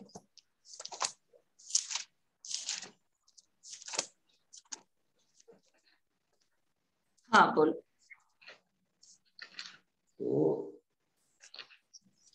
जब एली एक पवित्र जन था, परमेश्वर का काम भी किया अपने जीवन में, लेकिन उसके जो 2 पुत्र थे इस तरह के, मतलब कि गलत कामों में उनका मन लग गया, गलत काम करना शुरू कर दिए वो लोग। तो अगर एक भक्त का, एक पवित्र जन का अगर इस तरह के पुत्र जब मान लीजिए अगर ऐसे हो जाते हैं, तो ऐसे कंडीशन में अगर एली को क्या करना चाहिए था कि उसके पुत्र सुधर जाते, लेकिन एली तो अपने बच्चों को मतलब सुधारने की वजह कुछ ऐसी, मतलब कि ऐसा किया नहीं कि मतलब उसके पुत्र सुधर जाए। तो ऐसे कंडीशन में एक आम क्या बोल रहे हो जी? हाँ क्या बोल रहे हो? हाँ बोलो बोलो। ऐसे कंडीशन में मतलब एक जो परमेश्वर का मतलब पवित्र जन है, ऐसे कंडीशन में आदमी को क्या करना चाहिए अगर उसके बच्चे नहीं मानते हैं, फिर भी इस तरह के काम कर रहे हैं, तो फिर उसकी वजह से, उसके बच्चों की वजह से एली भी मर गया। तो ऐसे कंडीशन में बच्चों को कैसे सुधारे कि मतलब पूरा फैमिली, मतलब हमारे बच्चे इस तरह के सही हो जाए, ताकि ये जो दुष्ट मतलब शैतान के हाथ में न जाए पाए, ताकि हमारा जीवन नष्ट न हो। जैसे एलिया भी गिर के मर गया, उसकी कमर टूट गई और उसके 2 पुत्र भी मारे गए, गर्दन टूट गई। हाँ गर्दन टूट गई। तो ऐसा क्या करना चाहिए वहां पे, मतलब कि एक सुधारपन हो जाए, ताकि उसके बच्चे भी बच जाए, मतलब क्या करना चाहिए वहां पे, कैसे हमको मतलब ऐसे परिस्थिति में परमेश्वर का काम कैसे मतलब करना चाहिए कि मतलब वो फिर से सुधार आ जाए?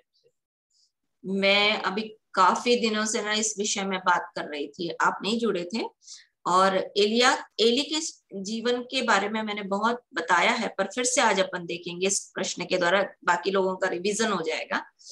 2 का 22 पढ़ो, 12 पद पढ़ना, और 12, 13, 14, 15,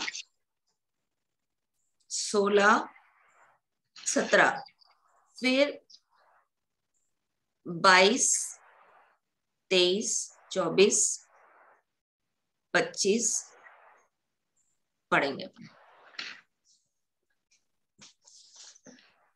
12 पद से मैं पढ़ रही हूँ ना। एली के पुत्र तो लुच्चे थे, उन्होंने यहोवा को ना पहचाना। सबसे पहला प्रॉब्लम ये था कि वो परमेश्वर को नहीं पहचाने। याजकों की रीति लोगों के साथ यह थी कि जब कोई मनुष्य मेल बलि चढ़ाता था, तब याजक का सेवक मांस पकाने के समय एक 3 नोक वाले कांटा हाथ में लिए हुए आकर उसे कड़ाही, हंडी, हंडे, तसले में के भीतर डालता था, और जितना मांस कांटे में अलग लग जाता था उतना याजक आप ले लेता था। ऐसा ही वे शिलोह में सारे इजरायलियों से किया करते थे जो वहां आते थे। और चर्बी जलाने से पहले भी याजक का सेवक आकर मेल बलि चढ़ाने वाले से कहता था, भूनने के लिए याजक को मांस दे, वह तुझसे पका हुआ नहीं कच्चा ही मांस लेगा। और जब कोई उससे कहता कि निश्चय चर्बी अभी जलाई जाएगी, तब जितना तेरा जी चाहे उतना ले लेना, तब वो कहता कि नहीं अभी दे, नहीं तो मैं छीन लूंगा। इसलिए उन जवानों का पाप यहोवा की दृष्टि में बहुत भारी हुआ, क्योंकि वे मनुष्य यहोवा की भेंट का तिरस्कार करते थे। सबसे पहली चीज कि इन लोगों ने परमेश्वर को नहीं पहचाना। दूसरी चीज कि परमेश्वर की भेंट का इन लोग तिरस्कार करते थे। मतलब सेवकाई तो उनको मिल गई थी, पर परमेश्वर के वचन के अनुसार ये नहीं कर रहे थे। कारण इनका ये था 22 पद से, एली तो अति बूढ़ा हो गया था और उसने सुना कि उसके पुत्र सारे इजराइल में कैसा कैसा व्यवहार करते। ये बंदा सुन रहा है। सबसे पहले तो शुरुआती दिनों में इसने अपने याजकी पद को बस महत्व दिया, अपने परिवार को इसने महत्व नहीं दिया। परिवार मतलब अपने बच्चों को सही शिक्षा नहीं दी इसने। सबसे पहली प्रॉब्लम यही थी, है ना। फिर दूसरा बोलता है कि उसने सुना कि उसके पुत्र सारे इजराइल में कैसा कैसा व्यवहार करते हैं, वरन मिलाप वाले तंबू के द्वार पर सेवा करने वाली स्त्रियों के संग कुकर्म भी करते हैं। तब उसने उनसे कहा, तुम ऐसे ऐसे काम क्यों करते हो? मैं इन सब लोगों से तुम्हारे कुकर्मों की चर्चा सुना करता हूँ। हे मेरे बेटों, ऐसा ना करो, क्योंकि जो समाचार मेरे सुनने में आता है वो अच्छा नहीं। तुम तो यहोवा की प्रजा से अपराध कराते हो। मतलब ये अपने बच्चों की गलती नहीं दिखा रहा है, ये परमेश्वर की प्रजा की गलती दिखा रहा है कि प्रजा गलती कर रहे हैं, है ना। इनके द्वारा प्रजा जो है वो गलती कर रही है, तुम गलती कर रहे हो।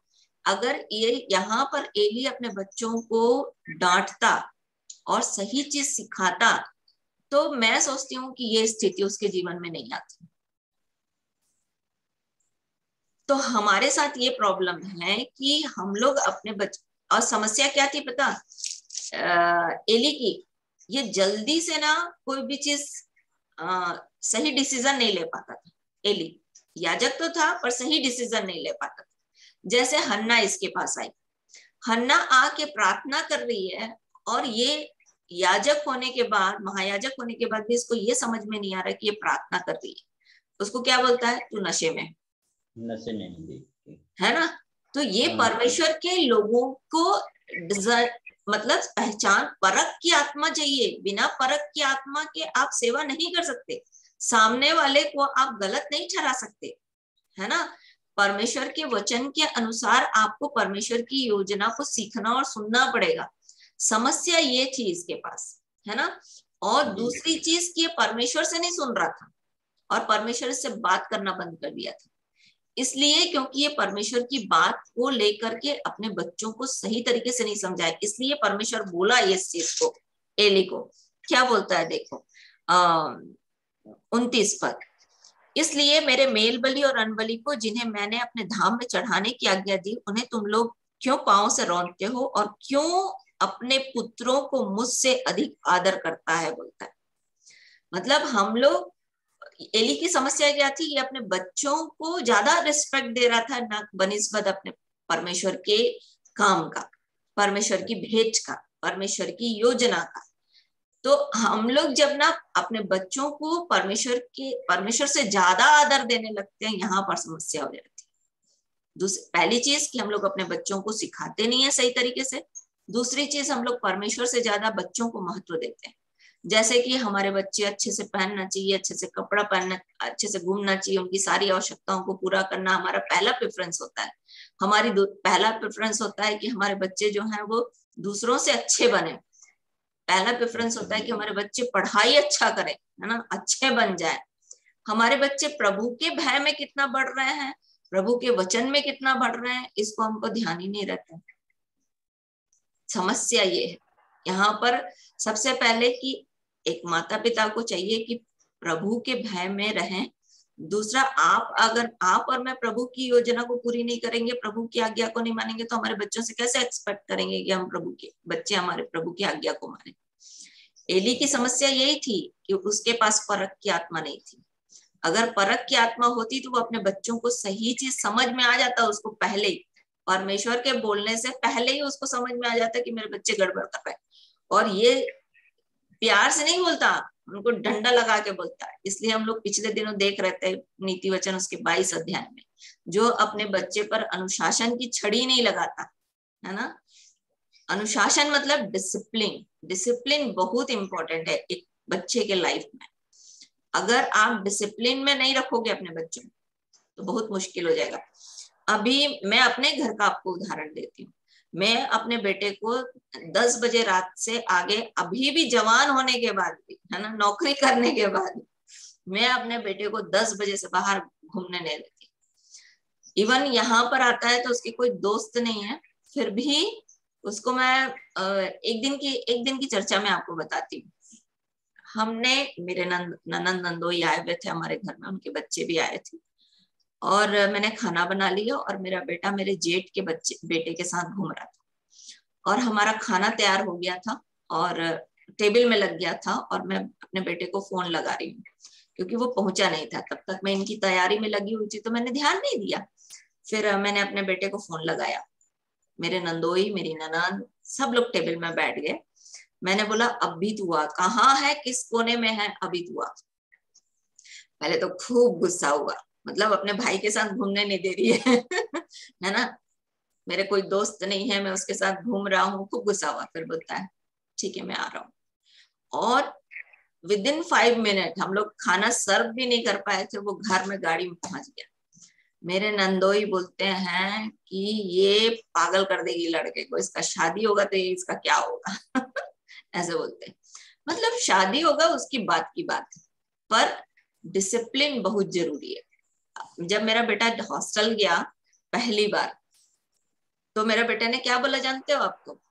कि मेरा बेटा ने बोला कि मैं हॉस्टल में कब नहीं था, मैं तो हमेशा से हॉस्टल में था, क्योंकि टाइम से खाना, टाइम से सोना, टाइम से उठना।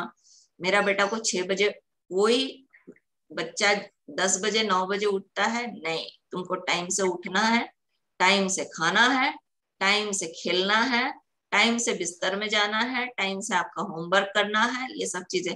ये डिफेंस का सिस्टर बहुत अच्छे से जानती है। एक सैनिक को तैयार करना है तो उसको डिसिप्लिन में जीवन जीना है।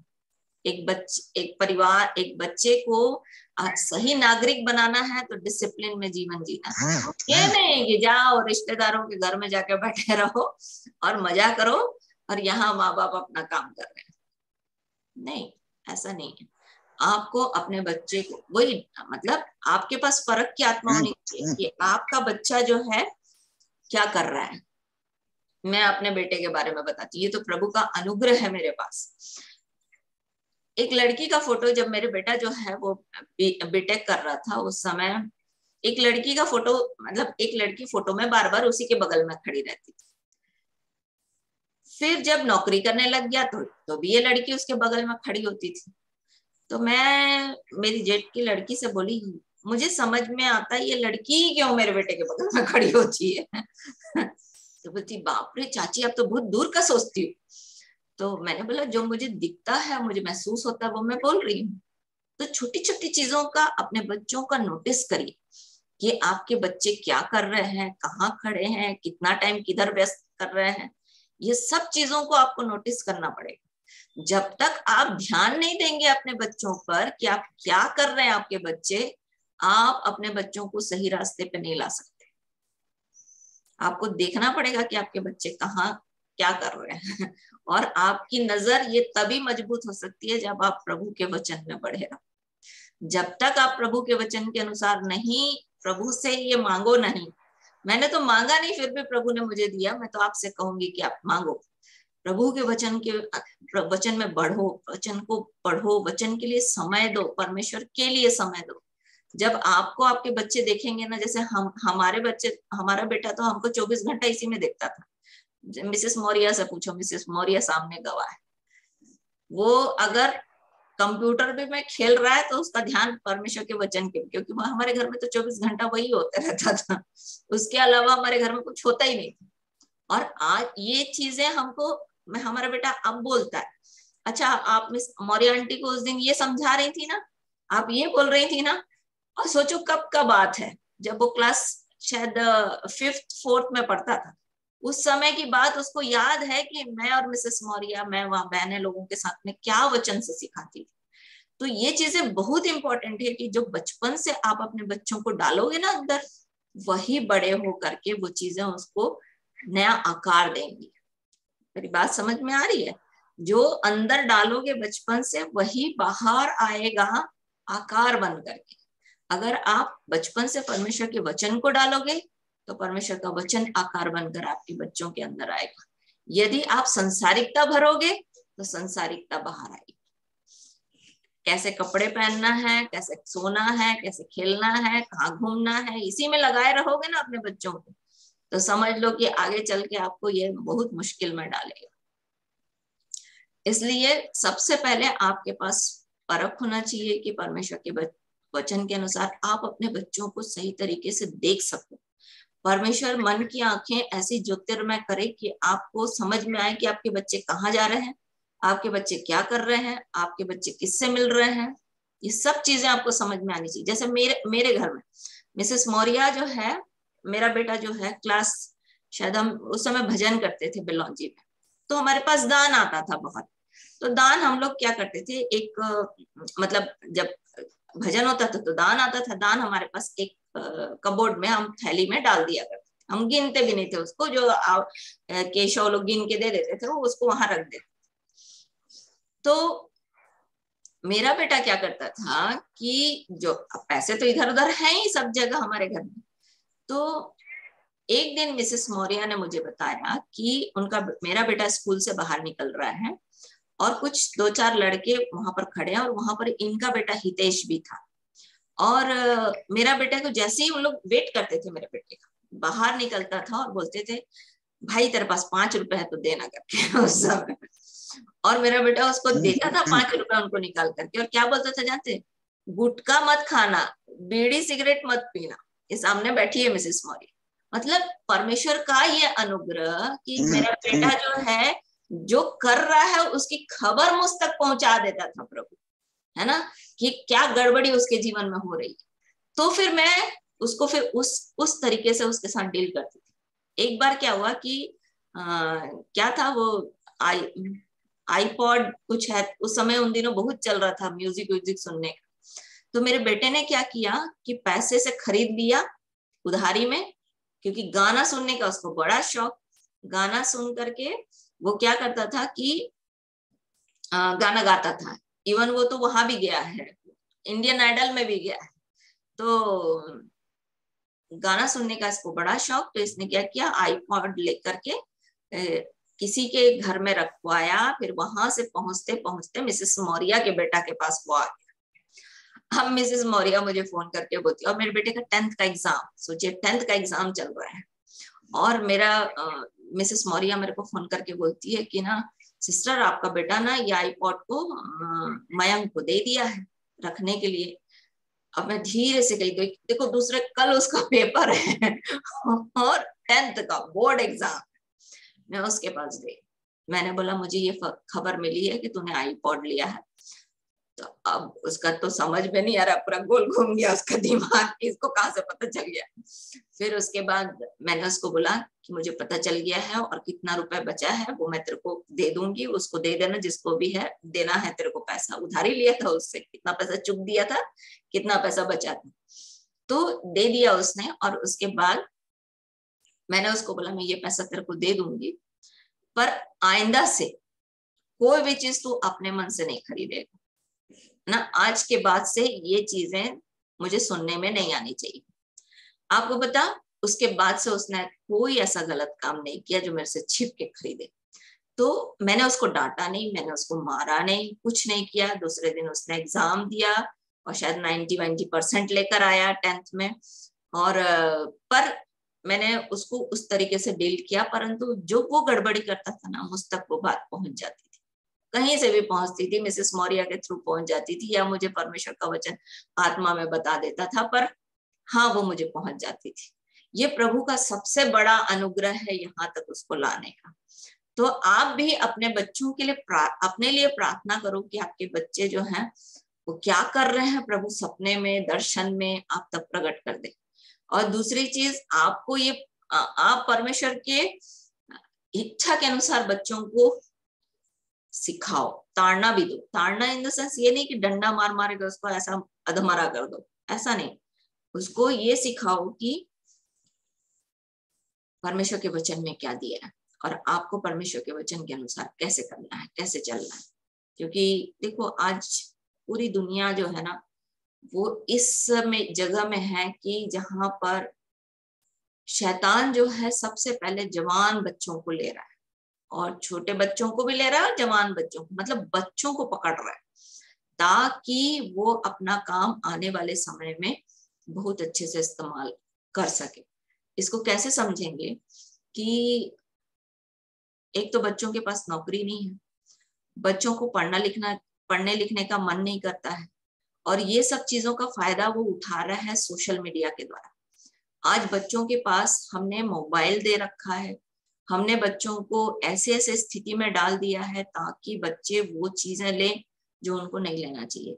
कल मेरी भैया से बात हो रही थी, तो भैया ने मुझे बोला कि इंटरनेट में दोनों चीजें हैं, या तो आप उनसे अच्छी चीजें ले लो या आप उनसे बुरी चीज ले लो, दोनों चीज आपके पास उपलब्ध है। तो अगर आप अच्छी चीज लेना चाहते हो तो अच्छी चीज आपको मिलेगी, बुरी चीज लेना चाहोगे तो बुरी चीज मिलेगी। तो हमने अपने बच्चों को पूरी रीति से किस में डाल दिया है, एक टेस्टिंग वाले जगह में डाल दिया। और लुभाता क्या है, जो बुरी चीजें हैं वही बच्चों को लुभाती हैं, जो अच्छी चीजें हैं वो आपको सिखानी पड़ती है, पर बुरी चीजों को आपको सिखाना नहीं पड़ता, बच्चे उसको पहले से ले लेते हैं। इसलिए परमेश्वर से आप और मैं प्रार्थना करेंगे, प्रभु हमको अपने बच्चों के लिए परख की आत्मा दे, ताकि हम सब चीजों को परख सकें कि क्या चीजें हमारे बच्चों के जीवन में गलत हो रही है, और हम उसको बड़ी माइन्यूटली, बहुत ही मतलब क्या बोलना चाहिए, ध्यान से अपने बहुत बारीकी से अपने बच्चों के चाल चलन को देखें कि हमारे बच्चे कहाँ जा रहे हैं, क्या कर रहे हैं, किससे मिल रहे हैं, है ना, कितने देर। इवन मैं आपको बता रही हूँ, कुछ दिन पहले मेरी हेमा से बात हो रही थी, और हेमा, जब मेरे ननद लोग आए थे तो मैंने हेमा से बोला कि तेरी बेटी से मिलवा, तो पता चल रहा है कि उसकी बेटी तो घूम रही है, खेल रही है। तो फिर दूसरे दिन भी मैंने फोन किया, मैंने बोला कहाँ है, तो बोली दीदी घूम रही है अपने दोस्तों के साथ, और बज रहे थे 9-10। मैंने बोला ये चीज गलत, 6 बजे तेरे बच्चे अंदर आना चाहिए, बेटी अंदर आना चाहिए घर के अंदर। और अभी छोटी है, अभी जो हम न्यू डालेंगे वो आगे चल के उस बच्ची के लिए अच्छा होगा। दूसरी चीज मैंने उसको बोला कि, बोलने लगी कि दीदी बच्चे उसके साथ खेलते नहीं है, इस कॉलोनी के बच्चे 6 बजे कोई नहीं खेलेगा, 6 बजे तक कोई नहीं खेलेगा, वो रात को खेलते। मैंने बोला उन बच्चों को बोल, यदि तुम्हारी बेटी के साथ खेलना है तो वो समय पे आए और खेले, अन्यथा मेरी बेटी नहीं निकलेगी। तो इस तरीके से बच्चों को बड़ा करना पड़ता है। अभी वो गायब हो गया जो मैं बता रही हूँ, प्रश्न पूछने वाला ही उसका नेट गायब हो गया।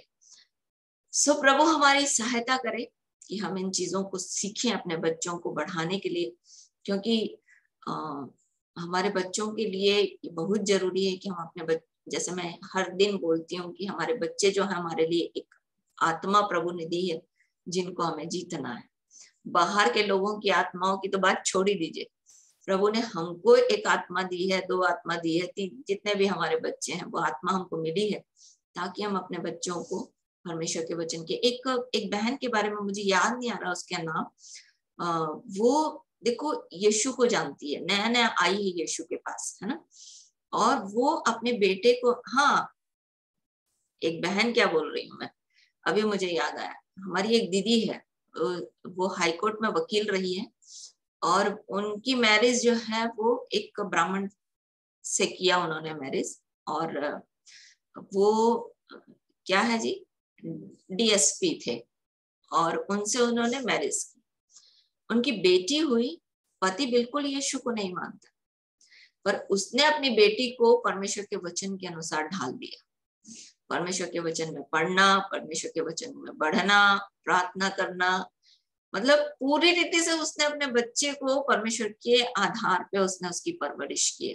पति नहीं मानता, पति केवल पूजा पाठ में करता है जो भी है उनका, पर उसने अपनी बच्ची को प्रभु के साथ लेकर आ गई।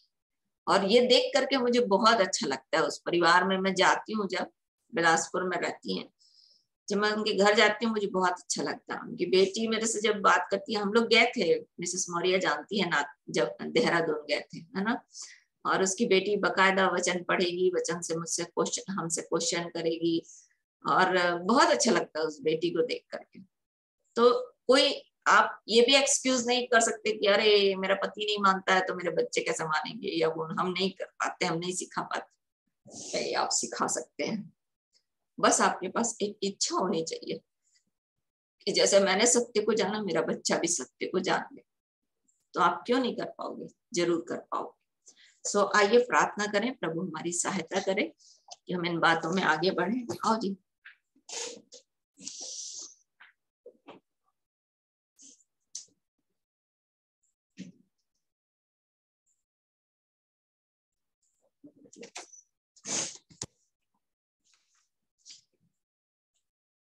स्वर्ग पृथ्वी के राजा यीशु के नाम में हम आपका धन्यवाद करते हैं प्रभु।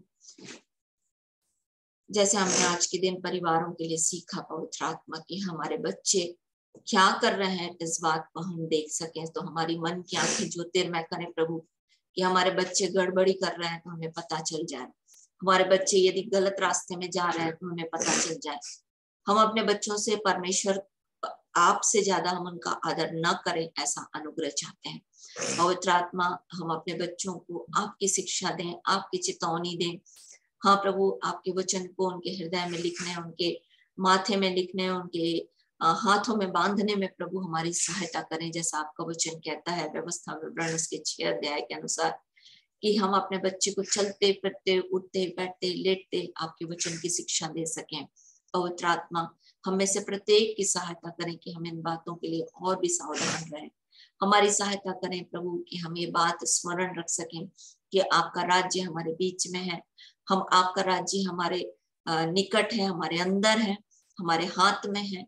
सो प्रभु हमारी सहायता करें कि जिस प्रकार हमने आपको ग्रहण किया है उसी में जड़ पकड़ते और बढ़ते चले जाए, ताकि आपका राज्य हमारे जीवन में बढ़ता चला जाए। पवित्र आत्मा, आपने कहा कि धार्मिकता और राज्य की खोज करो तो सब वस्तुएं तुम्हें मिल जाएंगी। इसलिए पवित्र आत्मा हमारी सहायता करें कि हम और भी आपकी धार्मिकता और आपके राज्य की बढ़ती की खोज में लगे रहें, जो हमारे जीवन में और लोगों के जीवन में बढ़े। हाँ पवित्र आत्मा हमारी सहायता करें, ताकि वो सारी बातें जो आपने हमारे जीवन के लिए रखी हैं, क्योंकि आपका वचन कहता है कि आपने हमें स्वर्गीय स्थानों में सब प्रकार की आशीषें हमारे जीवन के लिए दी हैं। आपका वचन कहता है कि जैसे तुम मसीह में जिलाए गए, स्वर्गीय वस्तुओं की खोज करो जहां मसीह वर्तमान है। सो प्रभु हमारी सहायता करें कि हम स्वर्गीय वस्तुओं की खोज में लगे रहें, ताकि हम आपकी सिद्ध इच्छा को अपने जीवन में पूरी होते देख सकें। पवित्र आत्मा, इन सब प्रियों के जीवन के लिए हम ऐसा ही अनुग्रह चाहते हैं। आपने मुझ पर दया की प्रभु, इस स्थान तक पहुंचाया, मेरे परिवार को इस स्थान तक पहुंचाया। प्रभु मैं आपका धन्यवाद करती हूँ कि आज मैं आपके ऊपर घमंड कर सकती हूँ, आपकी बातों को लोगों के सामने बता सकती हूँ, ताकि मैं कि आपने मेरे जीवन के लिए कैसे बड़े बड़े काम किए। वैसे ही प्रभु इन सब प्रियों के जीवन के लिए भी मैं आपका अनुग्रह मांगती हूँ। जैसे आपने मुझ पर दया की, मुझसे बढ़कर प्रभु इन परिवारों में अपनी दया को प्रकट करें। इनके परिवारों के जीवन के लिए, इनके परिवारों के बच्चों के लिए प्रभु आपकी सहायता प्रकट होने पाए। पवित्र आत्मा, न बल से न शक्ति से, परंतु आपकी आत्मा हमारे जीवन के लिए सब कुछ संभव कर सकती है। इसलिए पवित्र आत्मा हम आपकी ओर देखते हैं, क्योंकि आप हमारी विनती और सोचने से बढ़कर काम करने वाले परमेश्वर है। इसलिए पवित्र आत्मा हर एक की सहायता करें। हम आपका धन्यवाद करते हैं कि आपने प्रार्थना को सुनकर, और प्रार्थना की सुनने से सुनकर नहीं प्रभु, परंतु प्रार्थना हमारे मांगने और सोचने से भी बढ़कर आपने हमारे जीवन के लिए किया है। इसलिए हम आपका धन्यवाद करते हैं, यीशु के नाम में मांगते हैं, आमीन। जितने प्रभु की मेज के में सहभागी होने के लिए तैयारी करके आए हैं, आइए हम प्रभु की मेज में सहभागी होने के लिए अपने आप को अर्पित करें। महान जीवित सामर्थ्य पिता परमेश्वर, हमारे उद्धारकर्ता प्रभु यीशु मसीह के नाम में हम अपनी आत्मा प्राण देह को फिर से एक बार आपकी सामर्थ्य हाथों में सौंपते हैं। यीशु के लहू के लिए धन्यवाद देते हैं जिसके द्वारा आपने हमारी पाप धर्म अपराधों को क्षमा किया, अपने पवित्र वचन पवित्र आत्मा को देकर अपना बनाया। धन्यवाद देते हैं आज के समय में हम आपका धन्यवादी है आपके इस दही के लिए जो हमारे लिए तोड़ी गई, ताकि उसमें सहभागी होकर प्रभु आपके जीवन, आपके स्थिरता, जीवन की निश्चयता, पुनरुत्थान की निश्चयता हमारे जीवन के लिए प्रकट होती है। प्रभु हम आपका धन्यवाद करते हैं। प्रभु जब इसमें सहभागी होने के लिए हम आए हैं प्रभु, मैं हर एक के पाप धर्म अपराधों को मान लेते हैं। यीशु के लहू के द्वारा धोकर प्रभु हर एक के पाप धर्म अपराधों को क्षमा करें, यीशु के लहू के द्वारा धोकर शुद्ध और पवित्र करें। और प्रभु जी आपकी मेज की सहभागिता की आशीष हर एक के जीवन में बहुतायत के साथ प्रकट हो और बढ़ने पाए, ऐसे दिया जाता रह जाए। धन्यवाद हो इसलिए के लिए जो हमारी थोड़ी गई प्रभु। हाँ प्रभु हम आपका धन्यवाद करते हैं, पवित्र लहू के लिए धन्यवाद देते हैं जो नई वाचा का लहू है, हमारे पापों की क्षमा के लिए बढ़ाया गया। हाँ प्रभु आपने हमें दाम लेकर बोल लिया, इसके धन्यवाद यीशु के नाम में, आमीन।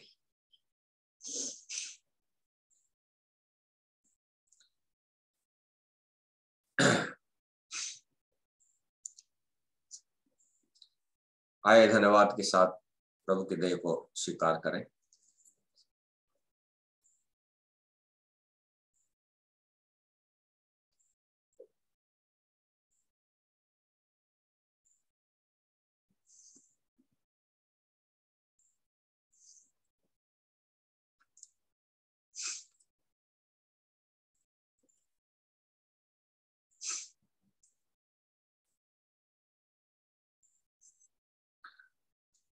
हाँ प्रभु नई वाचा के लहू के लिए हम आपका धन्यवाद करते हैं।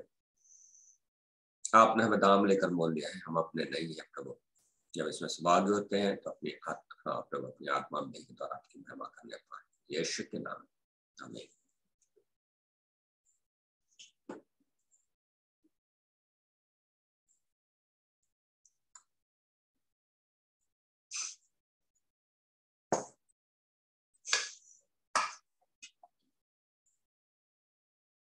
आइए हम प्रार्थना करें। महान जीवित सामर्थ्य पिता परमेश्वर, हम आपके धन्यवादी हैं कि आपने अपने भोज के घर के उत्तम उत्सव में हाँ प्रभु जी सम्मिलित किया, जो वास्तव में खाने की वस्तु और वास्तव में पीने की वस्तु है। हाँ प्रभु जी इसमें सहभागी होने का अवसर दिया। हाँ प्रभु जी धन्यवाद देते हैं इस बच्चे भाग के लिए जो इस बात को प्रकट करती है कि और भी बहुत सी आत्माओं पर आपके राज्य में आना है प्रभु। इसके आशीष उन तक पहुंचे और आपके राज्य में इकट्ठे होने पाए, जुड़ने पाए प्रभु, ऐसी दया चाहते राजा। यहाँ उपस्थित हर एक लोगों के जीवन के लोगों हम यीशु के नाम में आशीष देते हैं। आपका अनुग्रह, आपकी दया, आपका मुख का प्रकाश के जीवन में बहुत आयत के साथ चमकने पाए, आपके प्रेम आपके दया में और उन्नति करने पाए। हाँ प्रभु आपका राज्य बढ़े, आपकी इच्छा पूरी हो, जिस इच्छा और योजना के साथ आपने बनाया बुलाया और बचाया है प्रभु। हाँ प्रभु इस दौड़ में आगे दौड़ते हुए हाँ प्रभु उसे पूरा करने पाए, ऐसी दया चाहते राजा। प्रार्थनाओं को सुन, उसका उत्तर दे, आवश्यकताओं को पूरा कर। हाँ प्रभु रात्रि की सुरक्षा आनंद भरपूर हम आपकी ओर देखते हैं। हाँ प्रभु आपके साथ पाए जाए, पवित्र कलीसिया और भी तेजस्वी हो, इसराइल के उद्धार और शांति के लिए आपकी ओर देखते हैं। आपका दास भक्त बड़ी भरपूरी के साथ सत्य के वचन को ठीक ठीक बांटना सीख जाए प्रभु, ऐसी दया इस्तेमाल करना जाने प्रभु, दया चाहते हैं। आपने विधान अद्भुत किया, धन्यवाद। यीशु के नाम में इस प्रार्थना मांगते हैं, आमीन। परमेश्वर का प्रेम, प्रभु यीशु का अनुग्रह, पवित्र आत्मा की सहभागिता हमारे साथ रहे। अब परमेश्वर का प्रेम, प्रभु यीशु का अनुग्रह, पवित्र आत्मा की सहभागिता हमारे साथ रहे। Amen. Hallelujah, hallelujah, hosanna, hosanna. सबको जय यीशु की। कल मिलते हैं, क्वेश्चन लेके आइए।